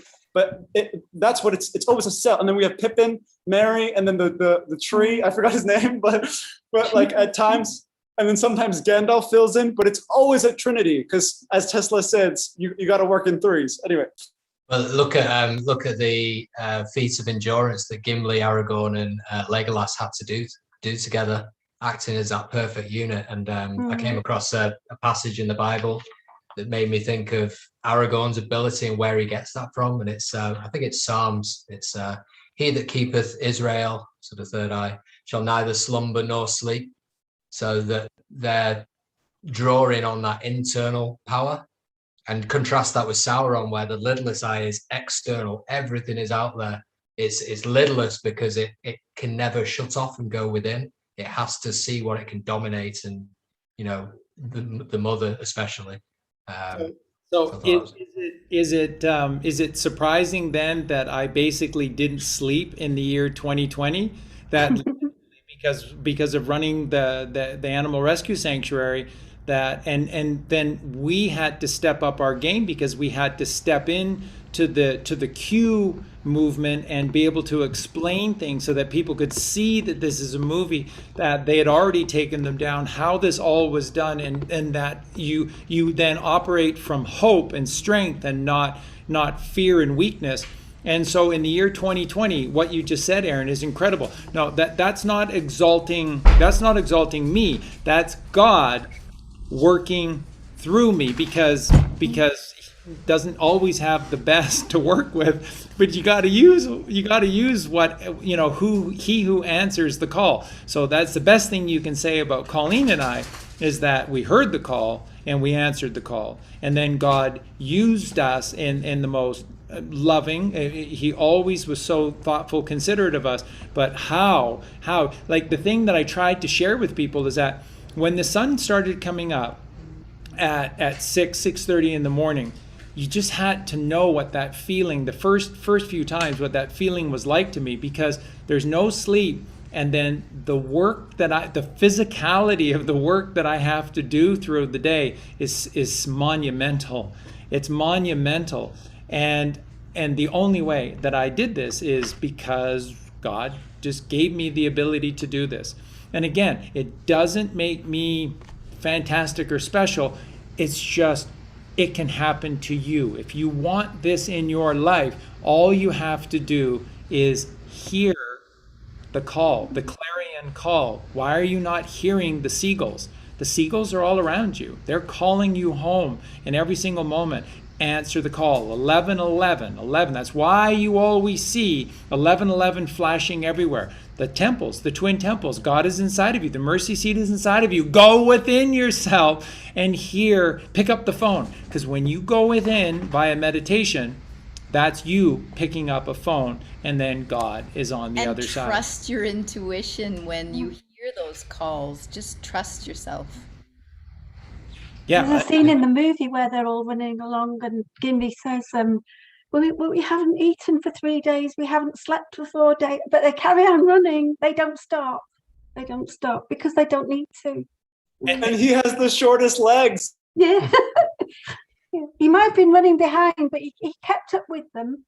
Yeah, and remember, in the book, I mean, it's essentially 3 days and 3 nights. So Tolkien is showing you fasting. He's showing you the miracle of the 72 hours, the 3 days and 3 nights of Aragorn, Gimli, and Legolas. And so I just wanted to tie this back to the brilliance of what Eugene was saying earlier about tying in the two trinities. They're the same. You see, you had Gollum as perfect redshift, and you had Frodo who had now become perfect blue shift. And Sam, remember what I was saying, Sandra and Aaron, earlier in the show, that there's the Jesus aspect to Samwise Gamgee as well, because Sam is the redeemer. Sam is the unifier between, as much as he hates Gollum, Sam is the unifier between these two extremes. It's different in the movie, but in the books, boy, do you ever see this. And I mean, you have to read that for yourself. When you get into those chapters in The Return of the King that are dealing with the escape from Cirith Ungol, and then Sam leads the way. This is, I mean, I could read those every single day, every moment of every single day, and never grow tired of any of that, because this is some of the best writing that anyone, it's just like in Lothlorien, with the creation of Lothlorien in Galadriel. And this is just the most enlightened writing that anyone has ever done, man or woman, that anyone has ever done. It's just so brilliant. And so you see that Sam, who denied his ego, right? And remember, when Sam was going through Gethsemane, when he was going through his own night before the crucifixion on the Mount of Olives in the Garden of Gethsemane, and Sam was having his own doubts as Christ had his own doubts. What was happening? Sam's mouth was completely parched because he gave all the water to Frodo. His stomach was bloated and empty because he gave all the morsels of the lembas bread to Frodo. He had sacrificed everything for this higher blue shift, higher belief in the higher realm, sacrificed everything. And Sam's laying there. And remember what Tolkien wrote? Mordor slept uneasily. There were rumblings and trembles all through the night. And suddenly a voice pops up in Sam's head, and it says, "You can't go on like this. You're giving him all the water and most of the food, and you've left nothing for yourself. You know you're not going to be able to take him up that mountain by yourself, and you'll certainly never get back down. Why don't you just lie down and die?" Mm-hmm. And have any of you ever felt like that? And what did Sam say and do?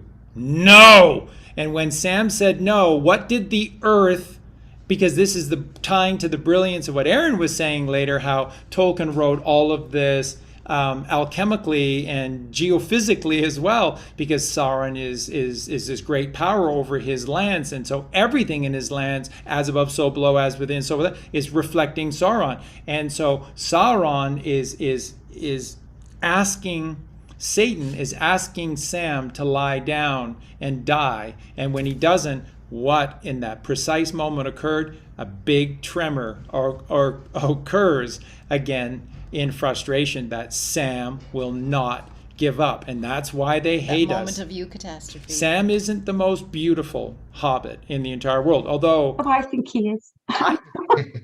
isn't it funny that his daughter Eleanor actually looked like Galadriel, and there's so much Galadriel in Eleanor, it's unbelievable, and that these Hobbit children all started to look like elves. It makes sense because his blood was changed, his bloodline, experience he went through. So his offspring had to be that change with which he came. Like, it just, that's what I'm trying to say about the bloodlines. We are becoming those beautiful, majestic, royal bloodlines by the works that we do. It's so exciting. We're in that eucatastrophe moment right now, everyone. So you cannot lay down.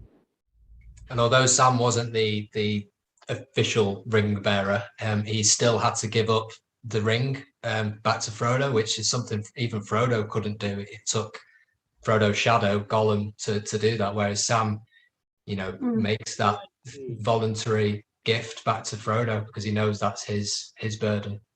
And so that's what I was saying, that ultimately Sam is, as Sandra passionately screamed out, it's how I feel, Sam is the most beautiful character because Sam willingly gave up the ring. Who is will? Abel. Ready, willing, and able. Ready, willing, and able. And that's how this all worked. Sam, that Trinity worked because Sam was Jesus Christ, because he was of the blood of Abel, through Abel's brother Seth to Abraham to King David and all the way to Jesus Christ. And so, folks, why do you think through Negative 48 and the Sacred Blue Tent channel coming out, and suddenly we're hearing about this Jesus strand, and that the Jesus strand leads all the way to John F. Kennedy? And then my whole life suddenly makes sterling silver clear sense with all of this. Why do you think that what's happening right now is like reading The Lord of the Rings? And clearly John F. Kennedy Jr. has people ask all the time, Charlie and Colleen, how do you know the mind of Q so well when clearly there are no outside comms? There are none. We've never been helped in any official way. But it's just that we've read the same books because we've all been drawn to the one story. So we're kind of, Colleen and I are masters of the one story, just like Josh X is a master of that one story. And clearly John F. Kennedy Jr. is. So there's no coincidence that we're big readers, believers, lovers of Ayn Rand and Atlas Shrugged or The Fountainhead. Clearly they know this. And they even made a movie about it. And they make so many references to Tolkien and Tolkien's world and the Lord of the Rings. It's incredible. So they know this. So what I wanted to say and show you is that what Tolkien said is that what is necessary to defeat this evil is he who will rise again and will never succumb to their temptations or lies, can't be bought off, Aarongorn cannot be bought off. Samwise Gamgee cannot be bought off. They're the Christ in this story. And they will rise again and they will have their day. It's Jesus Christ. And this is the heart and soul to all monotheistic religions. Doesn't matter. Buddhism is Christianity and it's beautiful. I love Buddhism. The teachings of Siddhartha Gautama, the Buddha, I love. The religion part can go shove itself. Hinduism, the same thing. The religion part can go shove itself. You don't need any kind of dogma. All you need is to not have a price tag. That's all. That's right. You need the words of Krishna. You need the words of Buddha. You need the words of Christ Jesus our Lord. The words of Mary Magdalene. This is all you need. You don't need the hands of man to come in and muddle this all up. But that's the significance of what Tolkien is saying. And so everyone, please know that, future proves past. You're going to see that the Lord of the Rings is another Bible. This is biblical. This is the Lord of the Rings, and it's been showing us all along how this is going to be done. And so there has to be a Jesus Christ to Like a all dream of this. within a dream There within a has dream. to be. So you have Trump, who's Cyrus 45, who is the protector of this Christ seed. That's Gandalf. That's Gandalf. That's why they portray. Look at all. I'm surprised no one has done the high res image of Trump in Gandalf's hat and his gray Okay. robes. Get Someone your should be get on your that, memes out there, guys. because that is Gandalf has been protecting and nurturing this Christly seed in Aragorn, so that Aragorn will have every chance possible that his seed will take hold upon the land, and it will grow and it will rise in might. And then that's why the hobbits come into this, because they are the meek, and the meek shall inherit the earth, because they know not the horrors of this world, and they focus only on the goodliness of this world. Look at the Shire. There's no government. Look at the Shire. There's no policing force. Oh, wow. They did it. That's awesome. Oh my gosh. Fantastic. That's Looks like a Just baby. screenshot that. Thank you. Gotta love the internet. right. Wow. Brilliant. Yeah, They did a and- great job. Yeah, and that's Moses. Thank you, Justin. Yeah, and that's Moses, and that's Gandalf, and that's Trump. And Trump has been protecting this Christly seed, and that Christly seed is this Joe Jr. Kennedy. That's not their real last name, and John Fitzgerald Kennedy, and then his children and his eldest son, which is John JFK Jr. And so John Jr., John 47.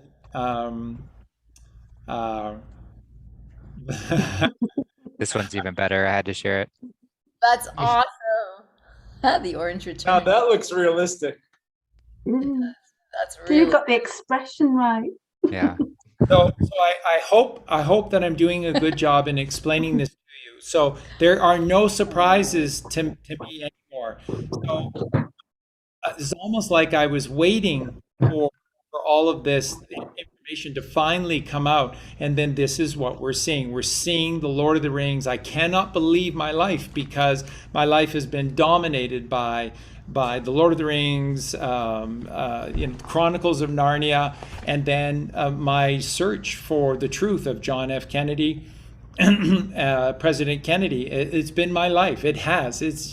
It's been my life. And so now it's all playing out before us in real time. And this is why you see the parallels to the Lord of the Rings, because there's one story. There's nothing that I can share with you to give you greater proof than this is Atlas Shrugged. This is the Lord of the Rings. This is the Chronicles of Narnia.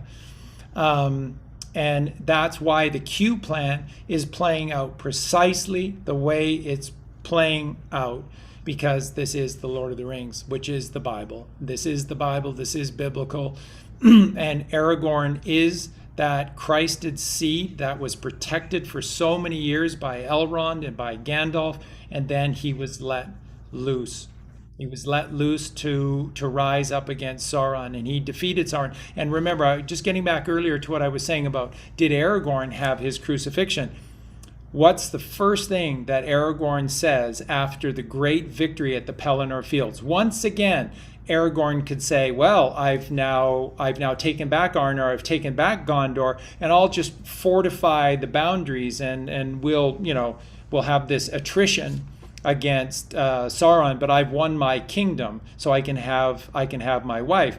But that's not what Aragorn says. Aragorn says, what we need to do is offer ourselves as bait so that Frodo and Sam will have a chance, just one chance in a million, to cross the Gorgoroth and to put evil to an end. So what's this moment right now?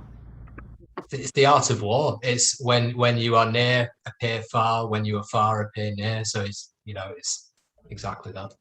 And it's the art of now. That's right. We are Frodo and Sam right now, and we have to carry the ring, and we have to drop it into Mordor. We do, and they're waiting for us to do this. So all of the Australians, all of the Canadians, all of the Americans, all of the world, this is what we have to do. And we have to say, 10%.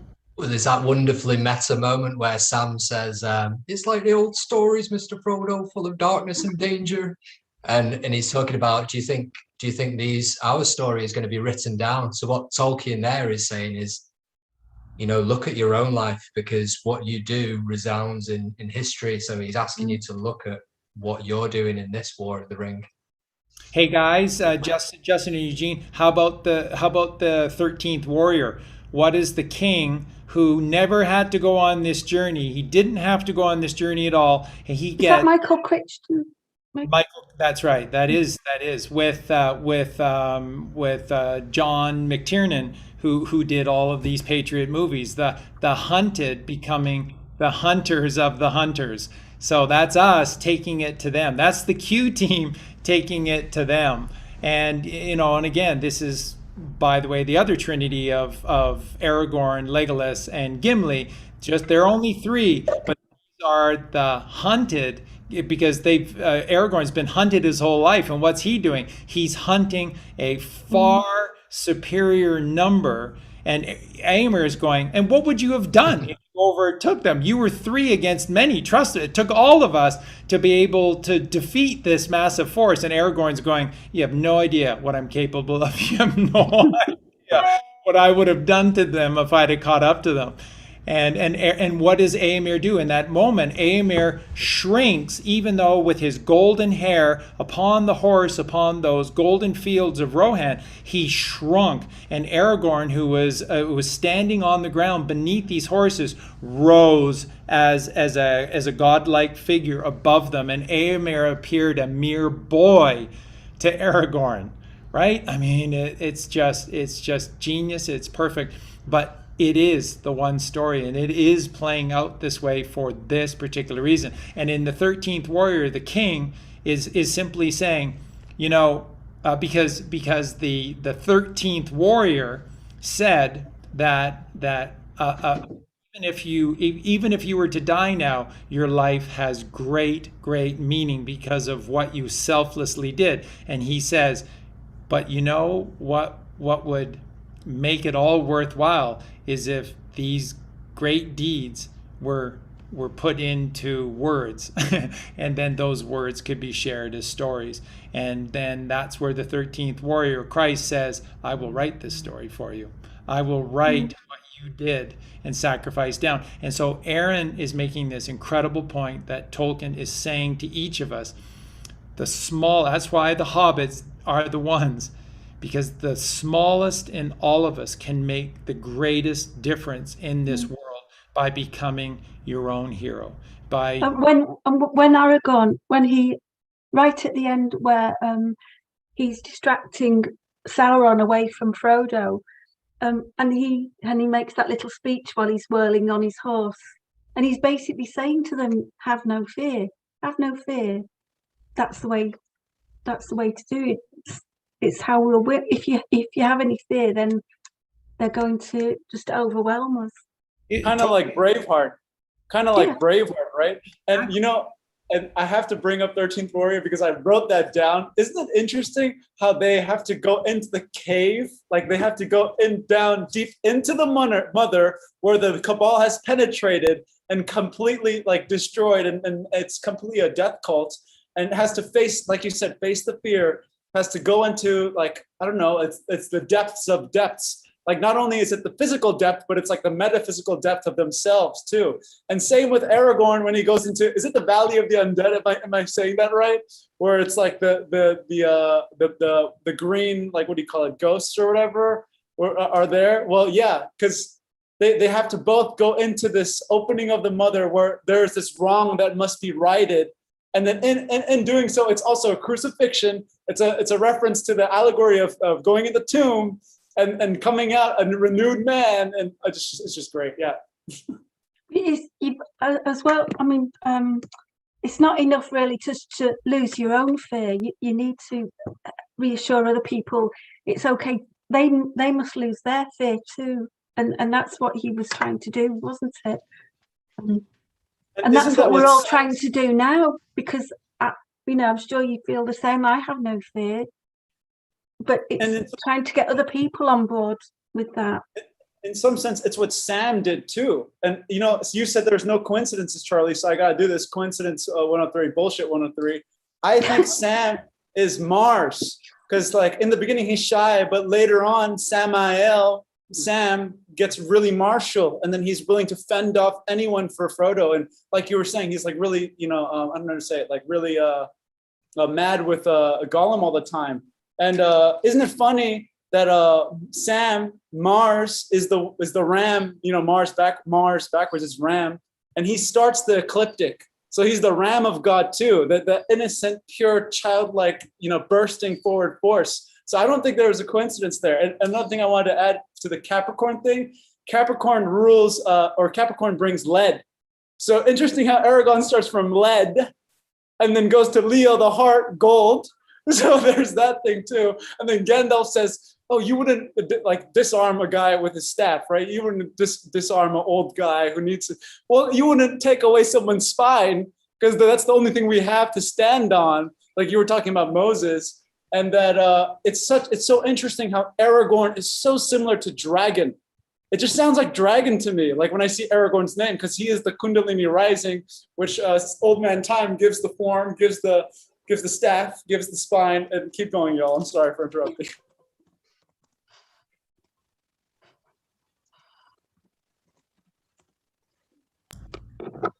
So what I would just add in is what Sandra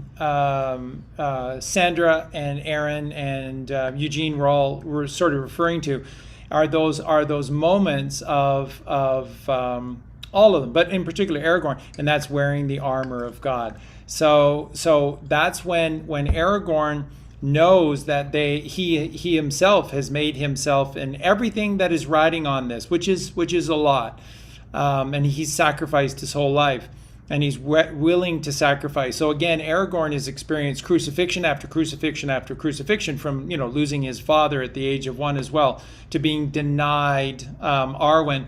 In return, he has to commit a miracle that's impossible, and then he's sent out alone to do this alone because the elves are in decline. And so he must find his own army, and there's no army to be found.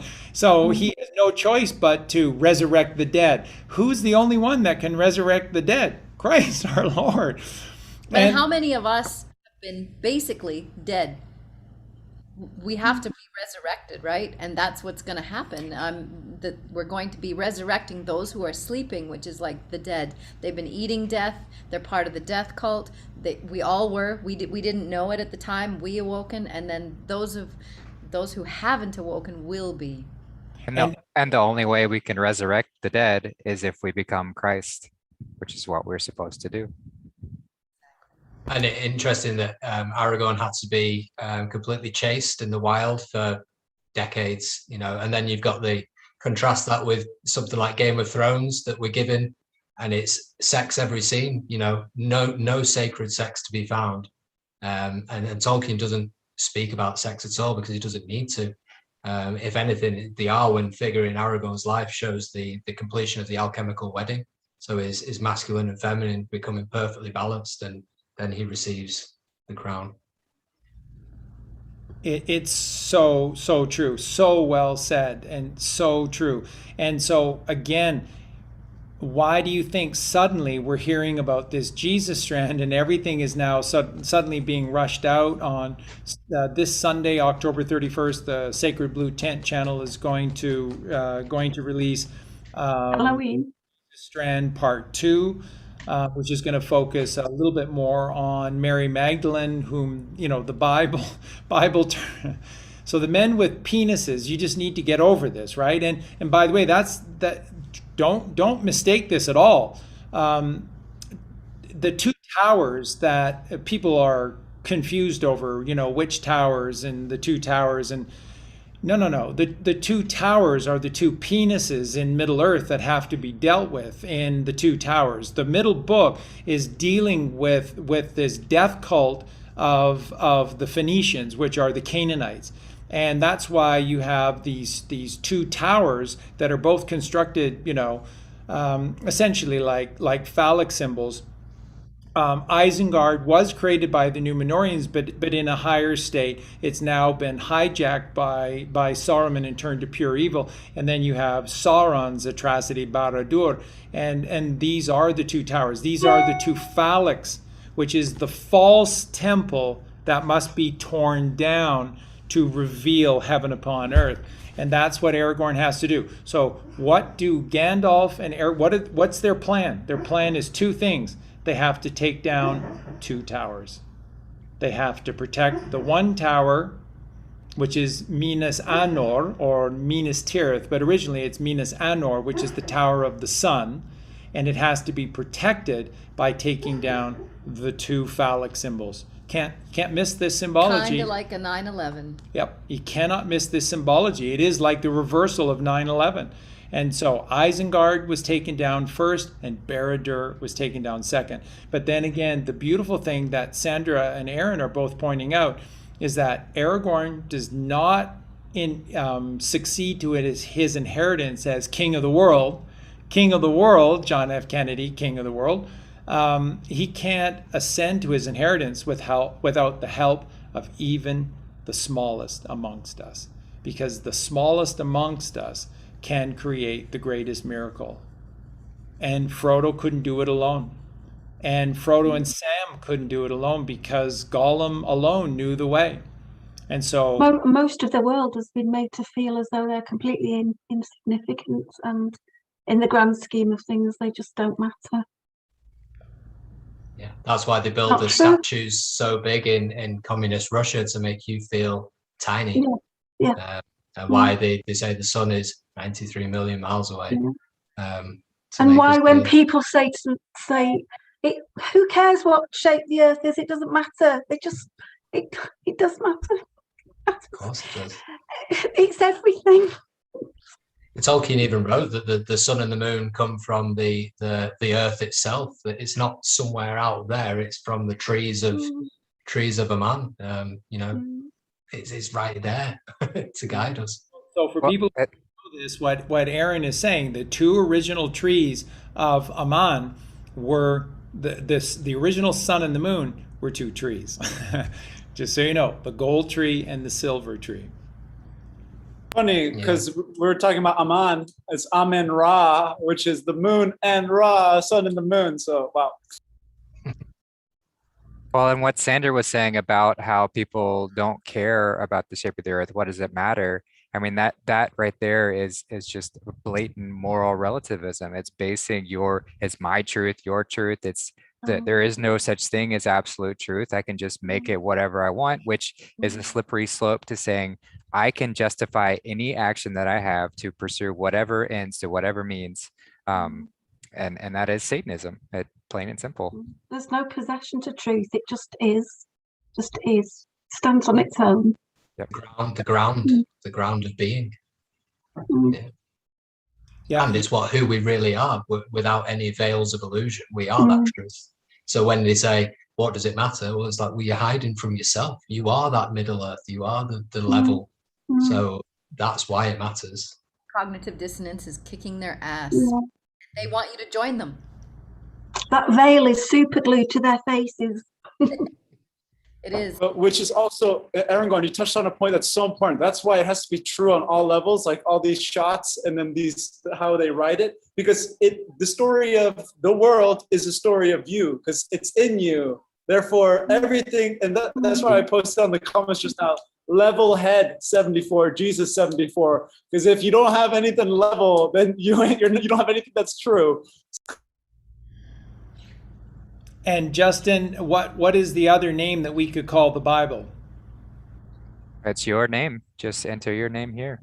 It's our story, just like the Lord of the Rings. Take every character written in the Bible, take every character in the Lord of the Rings, take it as an aspect of yourself, whether it's your left brain or your right brain or somewhere in between. Some trauma that you've got to heal, some aspect of your past that you've got to work through, and all of it. Every little bit is it's our story, truly. And all the answers are in there. Right. Yeah. Just like the Chronicles of Narnia, just like the Harry Potter books, like all of it. It's our story. It's the same. But every story that's ever been written is basically the same one. Yeah, that's God's.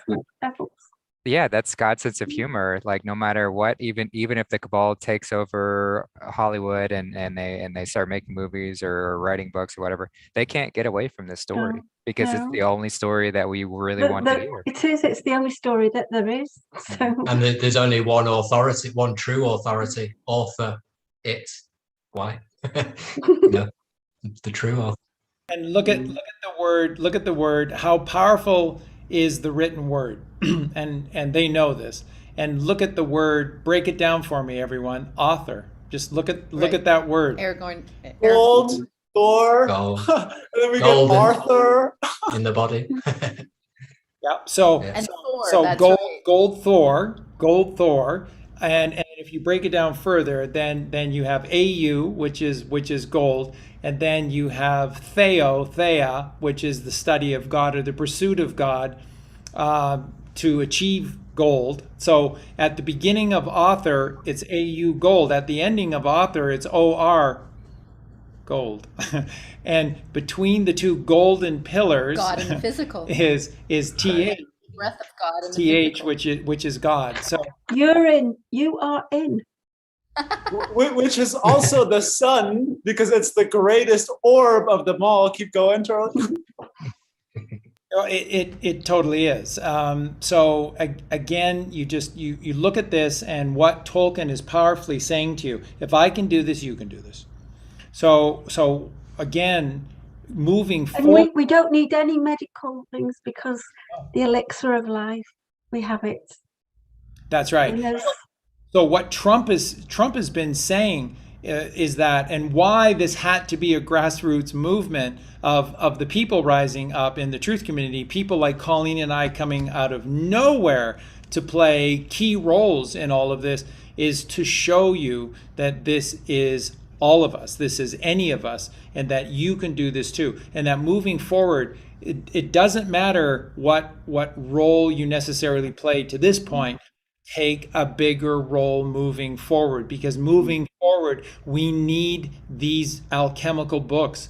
We need this alchemical music to continue. Rock and roll, which is roll the rock, has to become resurrected again. It never fell out of. See, this is the thing. When the music industry collapsed, the final strength of all of these divine bands that were putting God up against Satan, the battle collapsed in about 1983. It really did. Trust me, I know this inside and out. I was living it at the time.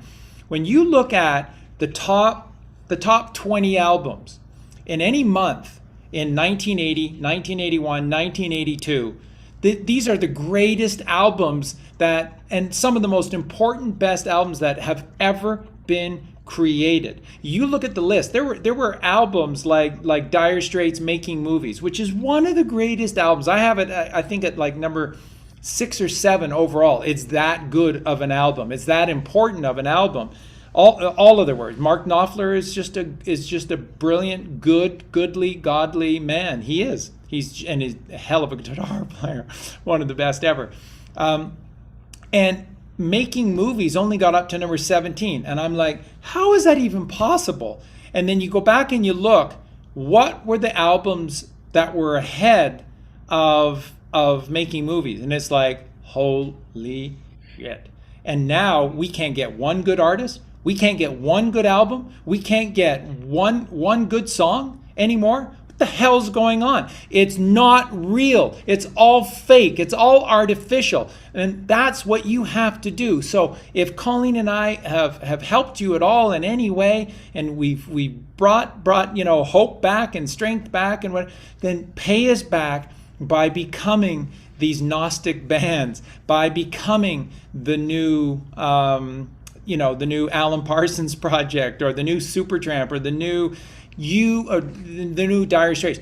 Go and become these righteous ones that take your brilliance and your genius and then offer it all right back up to God.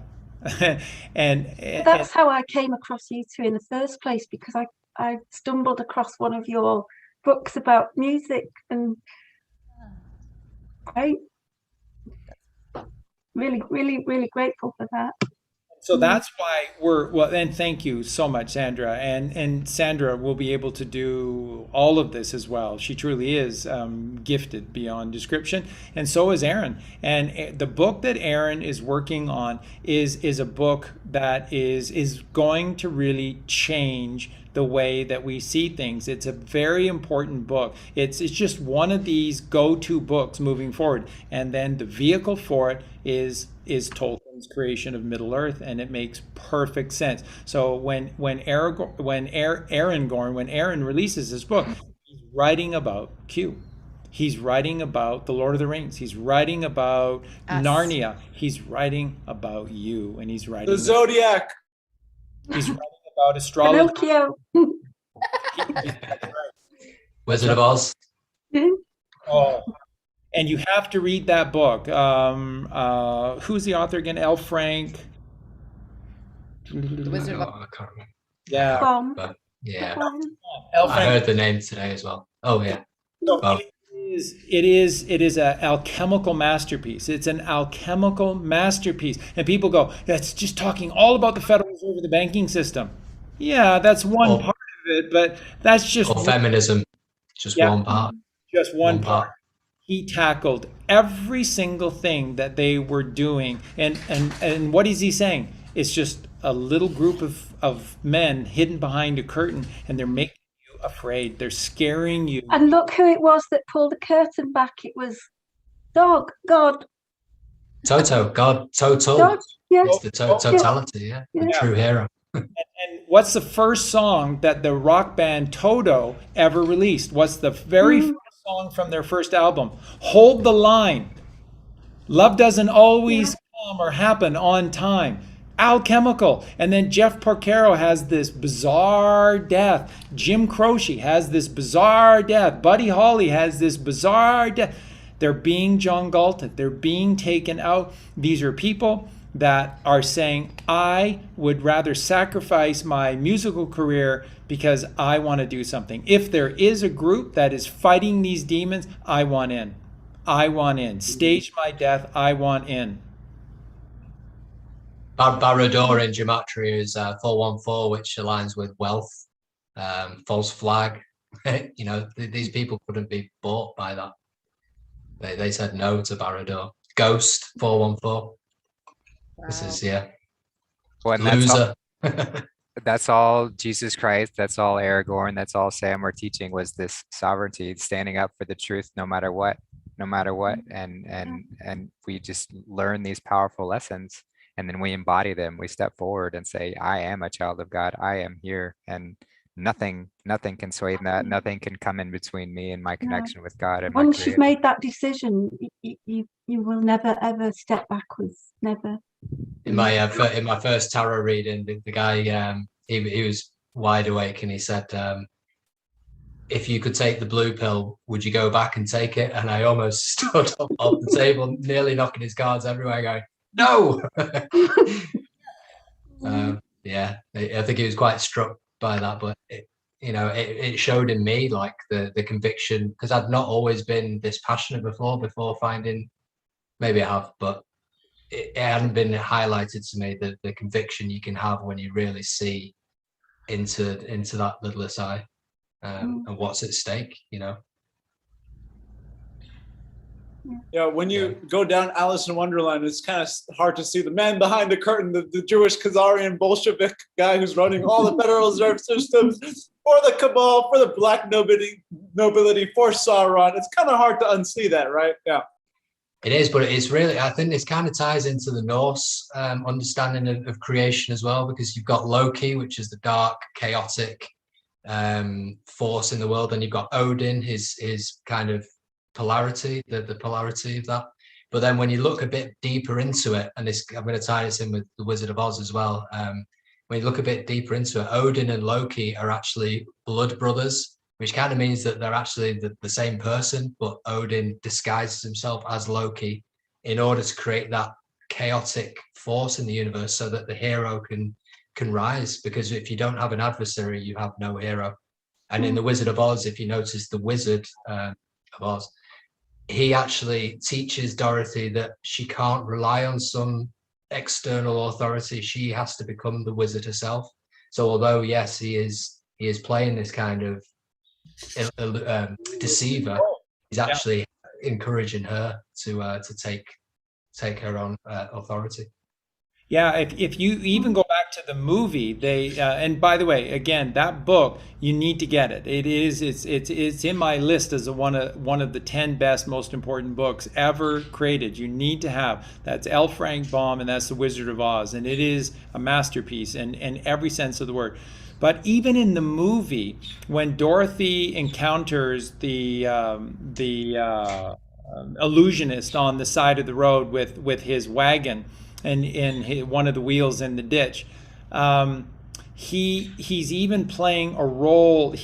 So he's in this role as an illusionist, but he's playing in that role to teach Dorothy in that moment as well. So there's always the duality with that character, and it's the same thing when Toto 2020 Vision rolls back the curtain and reveals what's there. He's playing this role, but there is a dualistic aspect to him, which is truth. So he's giving very, very powerful truth, both in the physical and the metaphysical, in terms of how that plays out in her real world and then her dream world. The character is there in two places and playing a role, but both times giving powerful, powerful truth. That's how all of this works. Same with Donald Trump, isn't it? He's like the Wizard of Oz. Yeah, I want to quickly say what I put in chat. Dorothy is thy door. Enter in, because that's where the prize is, and you'll see everything when you see within. And the O, Doro thy, is what you put in is what you get out. Exactly. And so in the beginning, when she didn't have the gnosis, that's what she was experiencing, the illusion. And then when she knew at the end, that's what she got, was the gold, the golden brick road. El Dorado! Back home. Yeah. Dorothy was the oil in the lamp. She was the strength that gave the heart. She was the strength that gave the courage. She was the strength that gave all of her followers precisely what they needed. And that's because Dorothy went within herself and found that je ne sais quoi. Can't quite describe what it is, but that's something inside of us that has to awaken, has to rise, has to become strong within us, and that's the Kundalini. And that's why Dorothy is a female, and that's why her name is Dorothy, because that is door to the TH, which is seeking God, the door to God through Christ our Lord. Why? Because the cup is full. Why do we do anything? Because we want our cup to be full, not empty. You have to go from C to Y, and that's why virtually all the words in the English language, and there used to be tons of them that started with CY, they've been virtually all taken out. But Kymatica hasn't, and this is this. Cyan. Cyclone. And Cyanide. which is Cyclops. a clone. Which is a clone of the single eye. And that's, remember, so the pineal gland, or the eye of Horus, or the eye in the sky, is Jesus Christ. Because it's the only way that you can rise up into heaven at the right-hand side of God. It's what the Bible teaches in the Old Testament. Just go to 1 Kings, and just look at the building of Solomon's temple, which was done in silence, by the way. Done in silence. Somewhere over the rainbow. Over the rainbow, which is the pineal gland illuminating. One of my favorite songs. Yeah. And so this is why you see these stories. This is why we're doing our show, and Lord, we're talking about the Wizard of Oz, because it's the same story. It's why we've been talking about the Chronicles of Narnia. It's why we've been talking about Atlas Shrugged and the Fountainhead. It's the one story, so beautifully told. And so didn't Aarongorn touch on that, the white tree that unites all 7 colors, which is the rainbow? In Spanish, they call it arco iris. It's the arc of the void, and then the iris, because the iris can see the visible light spectrum, which is the 7 that you see through the prism. So you could say your eye is that prism that's seeing that's seeing the magnetic white light coming in and interpreting that. So it's, yeah, I just want, and Snow White and the Seven Dwarfs. Yeah, I just wanted to bring that up. Yep, Cyrus in the chat room, Cyrus, Cipher, all of these words are always unlocking the confusion. They're always the Rosetta Stone, which is this great code that then unlocks the secrets, and then everything comes into alignment and you can read it. So that's what the CY is. And what is the CY? It's the cup of Christ, which is the child, which is 3, which is us, looking, and it's empty, and it's looking to the east, longing for what it's lacking, which is God, because God came before. It's A, B, C. Why do you think the Great Sphinx exists outside of the Great Pyramid at Cheops in Egypt? And why do you think that the Sphinx is Leo the lion at the back and Virgo the mother at the front? Because you got a journey to go on before you get the tail of God and you become a lion, the lion king of the tribe of Judah in the east. So it's also Leo at the back, and you can see it as Aquarius as the front, the opposite of Leo, so which is Christ. So the journey from personality, it's the lower aspects of Leo, to the upper aspects of man, which is Christ. And that's the age we're in right now, because it's always access relationships. So we are in the age of Leo as well as Aquarius. And I also have to say, I forgot to say Arco-Iris, but also rainbow. Ra in bow, it's radiation in the bow. And then you can either read bow as bow, because you bow in penitence when you're at the lowest point, with Sagittarius, who has the keen bow. So it's just all. You just muted yourself first. Yeah, it's all coming in. I want to stop talking. That's beautiful, Eugene. Thank you for sharing. And by the way, that's why the bow is shaped like the firmament. And this is the Ra in, the sun and the moon are not super far away. They're inside. Who taught us that? Nikola Tesla. Nikola Tesla. Read, I've taught you this for 5 years. What has Nikola Tesla said? We're going to be hearing Nikola Tesla a lot in the future. So, yeah. You know what? This has been amazing. I'm thinking of Sandra and Aarongorn, who are in the UK, and this is getting kind of late for you. And I want you to be able to come back for the next show, and it won't take you a week to recuperate. But next time I'm going to fast for 2 days first, because that gives you energy, doesn't take it away. Nice. What I've done today. Yeah. I'm happy to keep going, but I'm well aware Sandra might want to go rest. So. Yeah, I should have fasted as well. So that's okay, because Charlie will keep going and going and going and going. Especially about Tolkien. Well, these could be 9-hour shows. That's right. The single eyes. Yeah.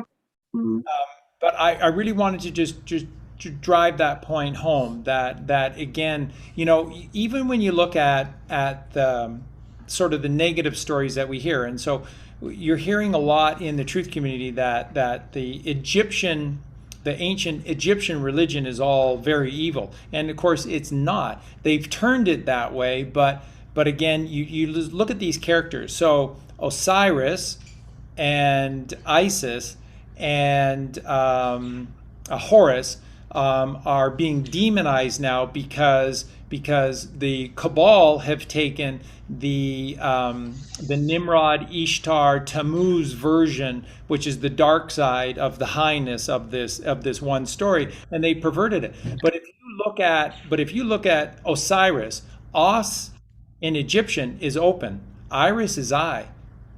So Osiris is the open eye who sees all, because he created all, so that would be God. Isis is and that is the double sine wave, and it has to be her. So it's the double sine wave, because Kundalini rising. For sure, exactly. But that also is the torus field, and the torus field is an 8, and the scalar wave of magnetism, Mother Mary, is the shape of an 8. So it's ISSI. The double S in between the two temples.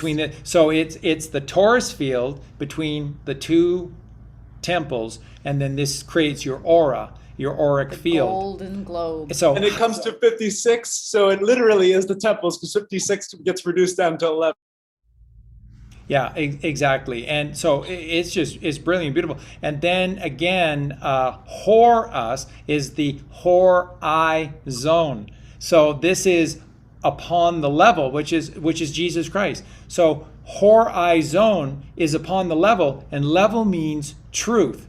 So when you the golden breath of God. Yeah. So before you write, ancient Egyptian religion off as being evil, no. It's purely beautiful. It's the one story. It just got perverted along the way. Well, the psychopathic mind hijacks everything because they can't create. So that's how you know that evil can't win anyway, simply because they cannot create. God creates, they can't create. They just hijack everything from everybody else and try to make it their own, and they'll always fail at that. Yeah, they just consume. So eventually they just consume. They just take cannibals. Parasites, right? And vampires. Yeah. For both Sandra and Aaron, think about the brilliance of how Tolkien created his dragons. They're big thinkers. Smaug. They are clever, and they are linguists, and they are deep talkers and thinkers. Smaug, but I mean, you go back into the Silmarillion, it is dominated by Glaurung, who's in the book that Sandra's going to read, The Children of Húrin. He plays such a huge role, of course, is this dragon. But look at the way Tolkien created these dragons. It's the left brain. It's your ego. And there's nothing wrong with the dragons. You can love the dragons. They're beautiful in their own right. They really are, and they're so magical and powerful. But you must reign supreme over the dragon, or it will devour you. You have to overstand, which is sovereignty. Yes, yeah. And don't listen to their slick talking and the what do they call it? I can't remember the word. The racketeering that the politicians do, because they'll bewitch you and promise you all the gold. Once you know, and you stand up to them, you can run rings around them easily. Or you become barrel rider. You become barrel rider, invisible. They can smell you, but they can't see you. Invisible man. Yep. The invisible man, the one who will come later and bring the miracle. We need N48 right here. What's Invisible Man? Come on, Eugene. Oh, the gematria of Invisible Man. I got Frody in my arm, so I can't do it. But but yeah, this is huge stuff, and that's what Tolkien is saying, is that when you see, and again, who is the most opposite of the dragons in his creation of Middle Earth? It's the hobbits in the Shire, and the hobbits are not deep thinkers. And Peter Jackson beautifully plays upon this in the beginning of the movie, because they're not concerned about any worldly things. That look at my pumpkin. Look at the size of my pumpkin. Let's go have a beer. Let's go have an ale. And look at the size of this pumpkin. Smoke old Toby. Or let's smoke, and pipeweed. And Tolkien purposely calls it pipeweed as well. And so the hobbits are just deeply ingrained in the moment which is the green levelness of the Shire. And dragons, they wouldn't have any appreciation for the Shire. They'd scorch it. What did Saruman is a dragon. So when Saruman escaped, when Treebeard let him go, and he had one more trick up his sleeves, where did Saruman go, and what did he do? That's the most, in my opinion. This isn't in the movies. That's right. But in my opinion, this is the most despicable thing of all. And Aaron, do you want to take us through that? What Saruman in his last gasps of breath, what he chose to do? He goes to the garden, to the purest place in Middle Earth, and perverts everything. He rips up the trees. He builds factories. Everyone has square homes. So within, that's a symbolic for trapped within the material, rather than these beautiful hobbit holes with, it is, and that's where I think we are right now. Is the war is won, and we're unfortunately having to rouse the hobbits. Fair fire foes awake. That's where we are. The war's done, Barad-dûr's fallen, but we're now having to tend to the garden and clean up those smokestacks and the rest of it within ourselves as well. So that's why I saved this for the last, and I asked Aaron to do that. Well, but it is. This is the whole point of the show, and I wanted Aaron to say that, because do you not see? For those of you that have only watched the movies, then you don't know this. But for those of you that have read it, do you not see the Q plan playing out exactly like the book? Because what Aaron just said, and this is so profound, Barad-dûr has already fallen. The hobbits have come home and in victory from taking down of this great evil. But the hobbit people don't know this. They're still living under oppression by these fake leaders. It's the movie playing out right now. It's the movie playing out right. Sharky, yeah. Matt Hancock is Sharky, you know. Bill Gates is Sharky. It's all just delusions. Mere tricksters and conjurers. Their staff has been broken. Yep. The parallels are incredible. It is. And Merry and Pippin, what do they stand for? They stand for righteousness for sure, but they give hope. You see, you need to be a warrior of hope for God, not this despair. And so the people that rail against Colleen and I, that's why we always say it just shows you as Satanists, because how do you think by like Colleen and I said, there has to be a group of people that are helping us, because this is sick. This is evil beyond description. There have to be people in high places that are going, wait a minute, I don't mind necessarily having money and being rich, but I'm not into this. Children are the main cash crop and we eat them. I mean, you lost me at that point. There has to be a group of people that said this. And it just turns out that it happened to be in the military. The military stayed loyal to us. The police forces most of didn't. the military. Yeah. Not all, but most. It's one of the the laws of the universe. So you've got correspondence, as above, so below. You've got rhythm, everything has a swing, but then you've got polarity. So as many people as are trying to enslave us, there are equal, if not more, trying to liberate us.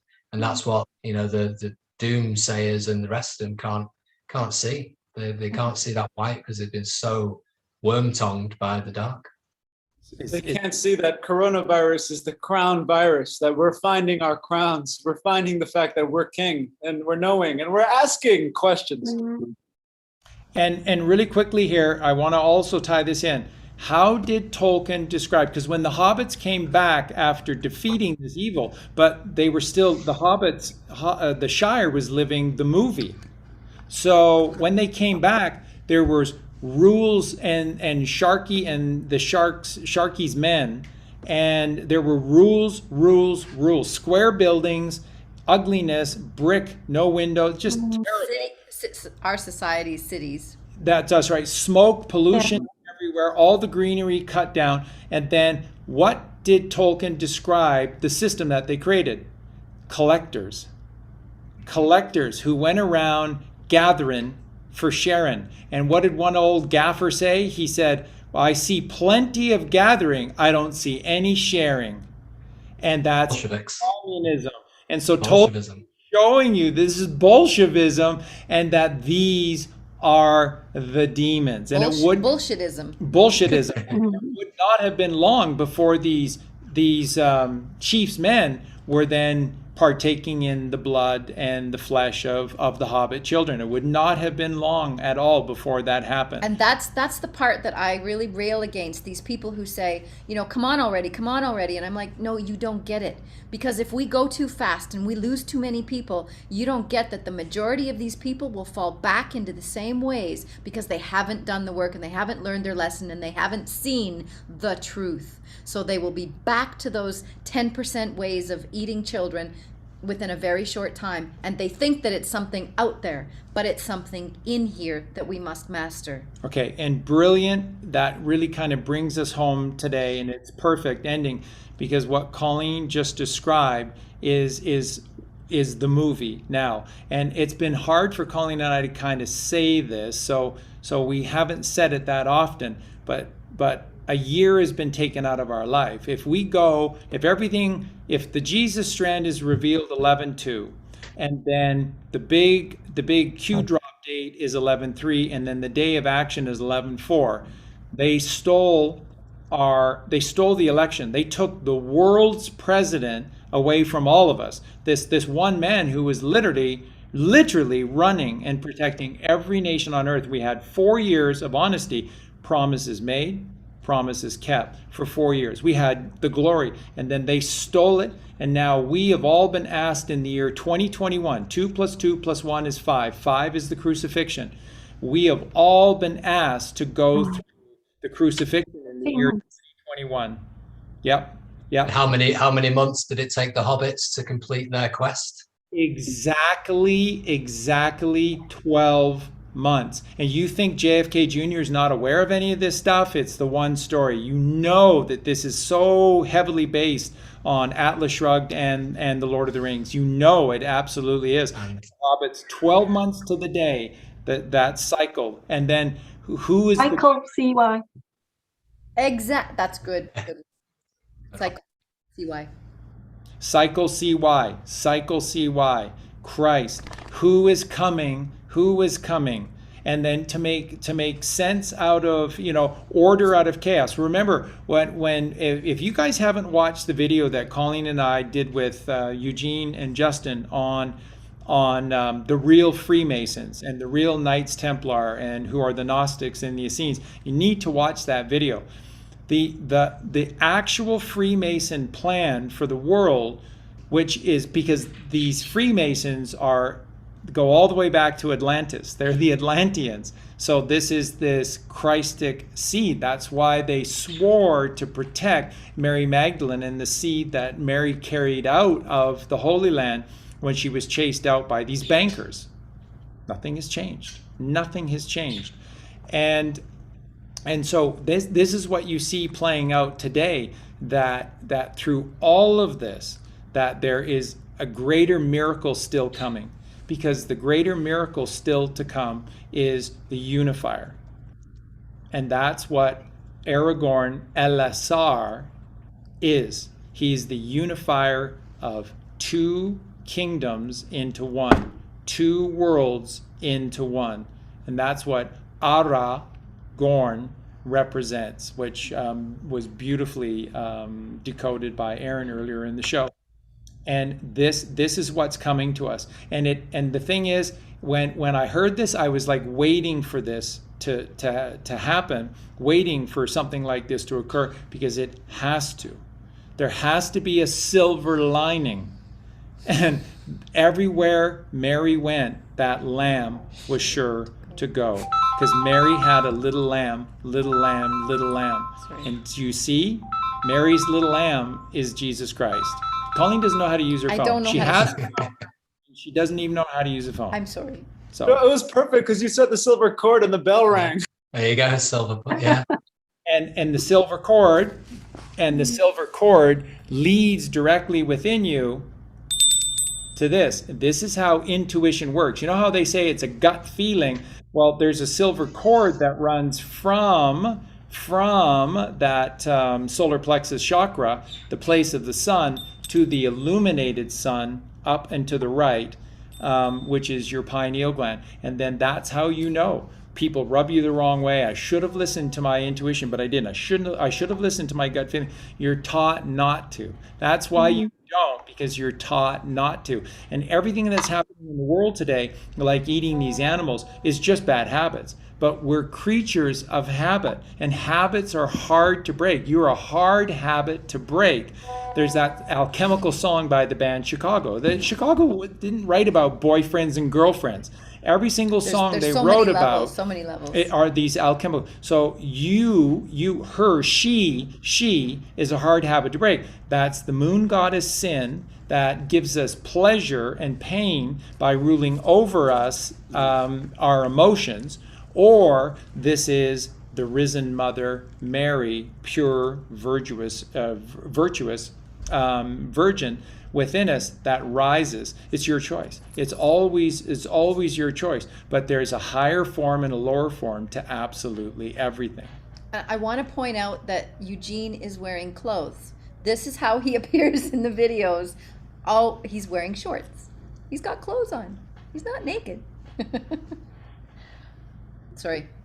Go ahead. And every day here in Mexico, where we live anyways, every day it's 100 degrees. So it's hot. I miss the warmth already. We're in air conditioning and he doesn't have any. Freezing here. Let's tie this up today, and what we're going to do is we're going to go around the table, we white hats of the round table of Middle Earth, and I want your feelings and emotions on what the show meant to you today, and just some closing thoughts, because all I can think of right now is next week's show, and I'd like thematically for us to we're going to sort of start thematically. We're going to get to The Hobbit. We're going to start with The Hobbit because that's how you should read all of this. But we're going to start in the Shire. We're going to start with Bilbo, Bag End, the Shire, Hobbiton, what it all means, and then we're going to go on this journey. So this series is going to be a journey starting from this sacred motherly plane. So it'll be there and back again? So we'll go there and back again as we journey. But the hero's journey. But anyone in order, but Justin and Sandra and Aaron, please chime in and just let's have your closing thoughts and what this sort of means to all of us, I guess. Yeah, well, this is our story, and I'm excited to break it down, and in this series and in everything that we do, we just continue to show more and more links back to this one singular place, which is God, which is home, which is where we're going to. And so what an incredibly vibrant experience that we get to have these multiple journeys back to the same place. We get to find any particular route, any particular flavor, but it all goes back to the same path. So you've got all of these alchemical geniuses who wrote these stories, but they knew that it was all directing towards that same truth, the one truth, not anyone's particular truth. No one owns the truth. It is the truth. And so we get to continue to discover that as we uncover this story in particular, but really any and all stories as we mentioned. So I'm just honored to be here. Truly honored to be here to continue aiding and showing people, leading people back to God. Rediscovering God myself, and having other people join me along the way. It's such a beautiful experience. So yeah, I'm truly honored, and yeah, thank you all so much for being here. Yes, thank you for me as well. I'm really honoured.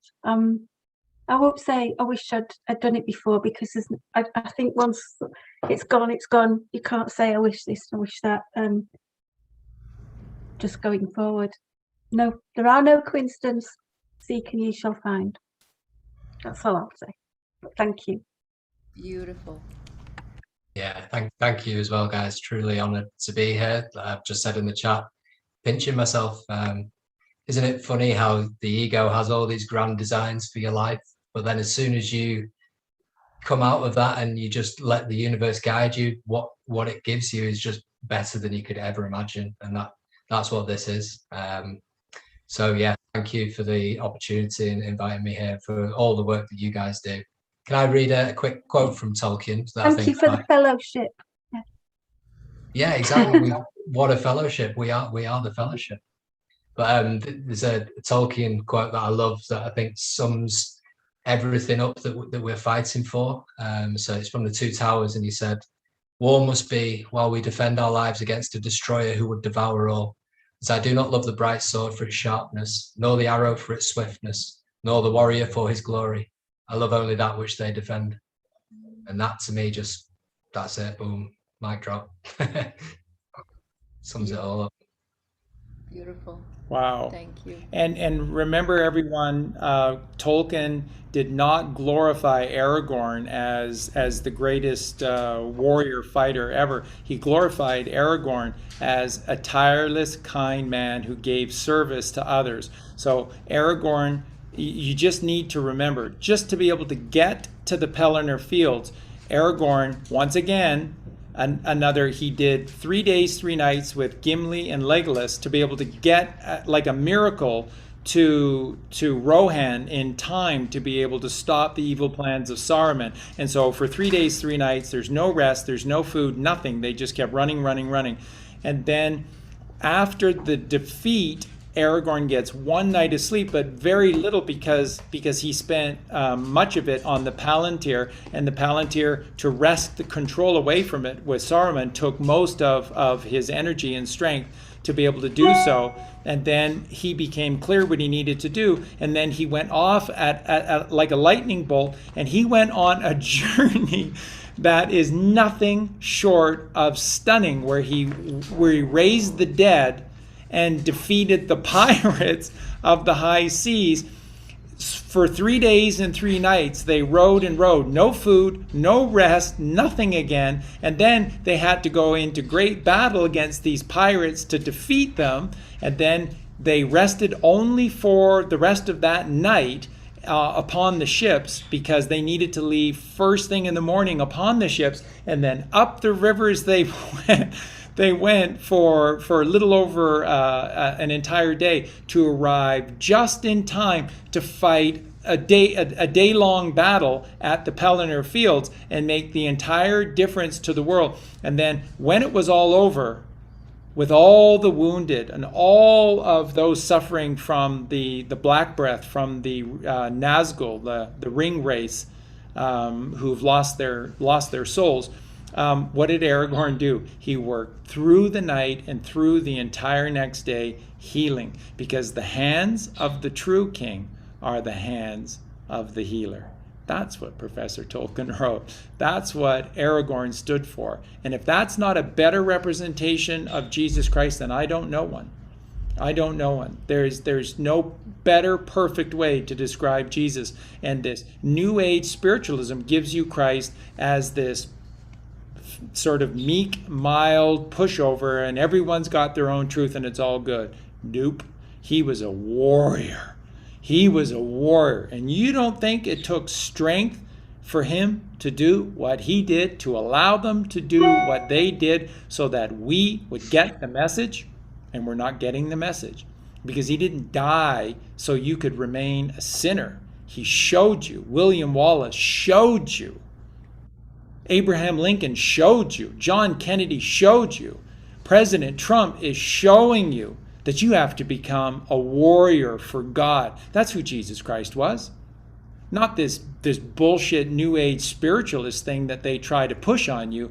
Jesus was strength beyond imagination. He was kindness beyond imagination. And he was healing beyond imagination. That's Jesus Christ. And that's the story that we have been teaching. And we get it from both sides, because, we celebrate God, but we celebrate the truth about God. We celebrate Jesus Christ, but we celebrate the truth about Jesus Christ. And all the literalist Christians don't like us for it, because it's distorting what they have been told. But you have been told the story of Jesus Christ by men who are the two towers, who wear penises everywhere, who put penises everywhere and have defiled this earth. But as Negative 48 said the other night on the show that we had, for as much as they've defiled the mother and this earth, they have mined the human mind more than anything else. And you need to know that. You are a victim of your own mind, because they know you better than you know you. And they have used it as a weapon. World War III is real. It started moments after World War II ended, and it was a battle fought in your mind. And this is the final battle. So that's the really great news. And they can only program you if you're in your beta zone and your left brain. So you get in your right brain and they have no power over you, and you say, go. You have no power here. It's wow, right? So was that your final? Okay. Sorry to steal that from you, Charlie. I know you like doing that. But Glinda said that, didn't she, the good witch? You have no power here. And in Labyrinth, she says, "You have no power over me," to the Goblin King. Yeah, and just to add on a quick little note on the channel. So this was hosted on my channel tonight. So if you're watching and wandering toward truth, remember that it's going to be taking place on Charlie and Colleen's new channel, which a link to that is found in the show notes and pinned to the top. So that's where you'll find future episodes of this lovely discussion, and then a whole host of other things from Charlie and Colleen, because the YouTube demons are at it again.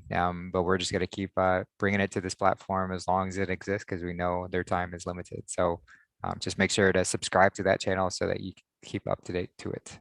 Dean, your turn. Oh yeah, I thought I had to leave before, but turns out I don't need to take Lulu home. So I'll say this.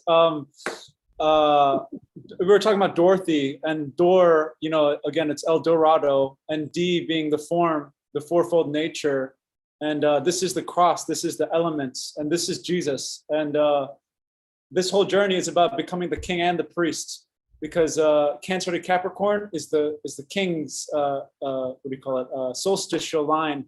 And then Aries to Libra is the priest's, what do you call it, horizontal warrior and magician. Exactly. And what that's Jesus. Warrior and lover, sorry. Warrior and lover. Exactly. And that is Jesus. He's the one who's out there fighting, but he's also loving.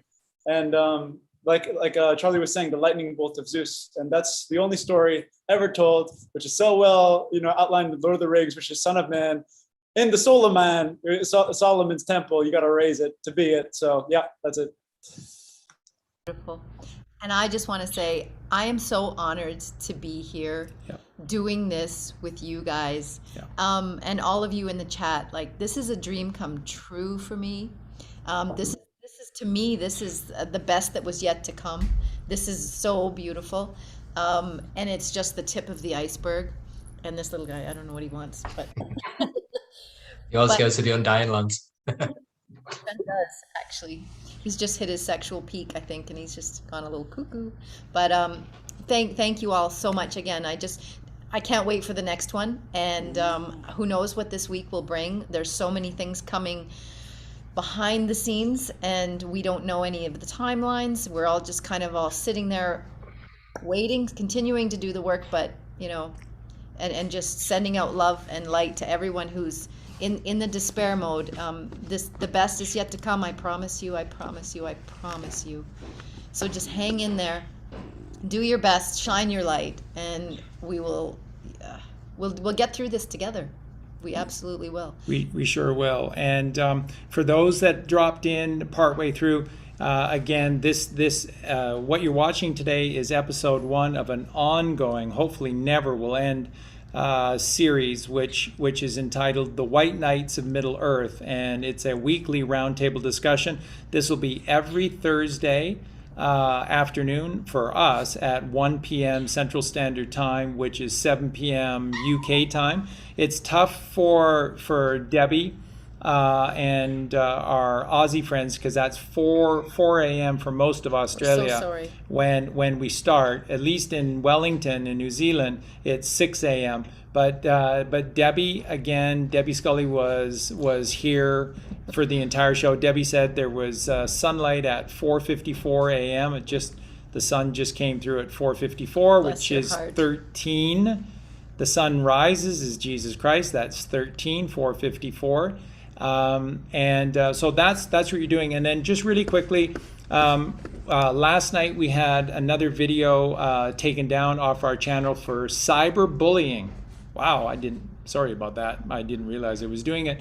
And so that's 2 strikes. And what they said is that we're now going to do a review of your channel and remove any other material, and that could lead to the removal of your channel. So as soon as we got up this morning, Colleen quickly made a new channel, and the name of this new channel is FreQkSense Truthavision. That's the YouTube channel, and Freak is spelled F-R-E-Q-K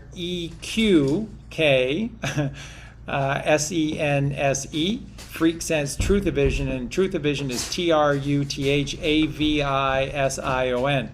So FreQkSense Truthavision is the new channel, and I will expedite myself moving all of the material as quick as I can off of the Shire Animal Rescue Sanctuary YouTube channel, and move it over. And this will be our third one, because our first platform they took down as well. So we're fighting the demons. We're fighting the good fight. We're on the right hand side of all of this, and that's why we're together, because all of you have positioned yourself on the right hand side, and that's where you need to be.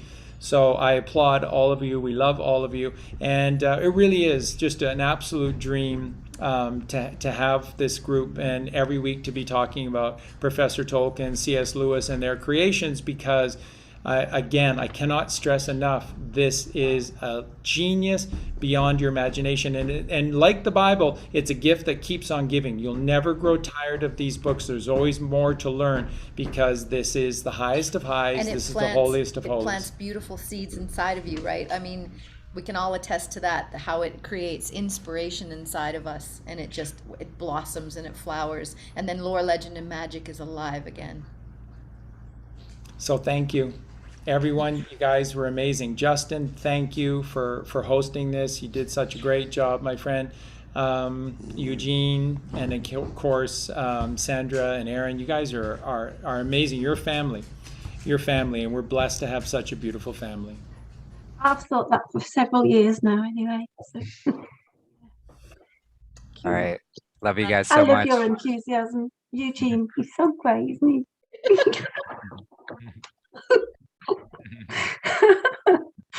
Oh, All right, love you guys. We'll see y'all for the next one.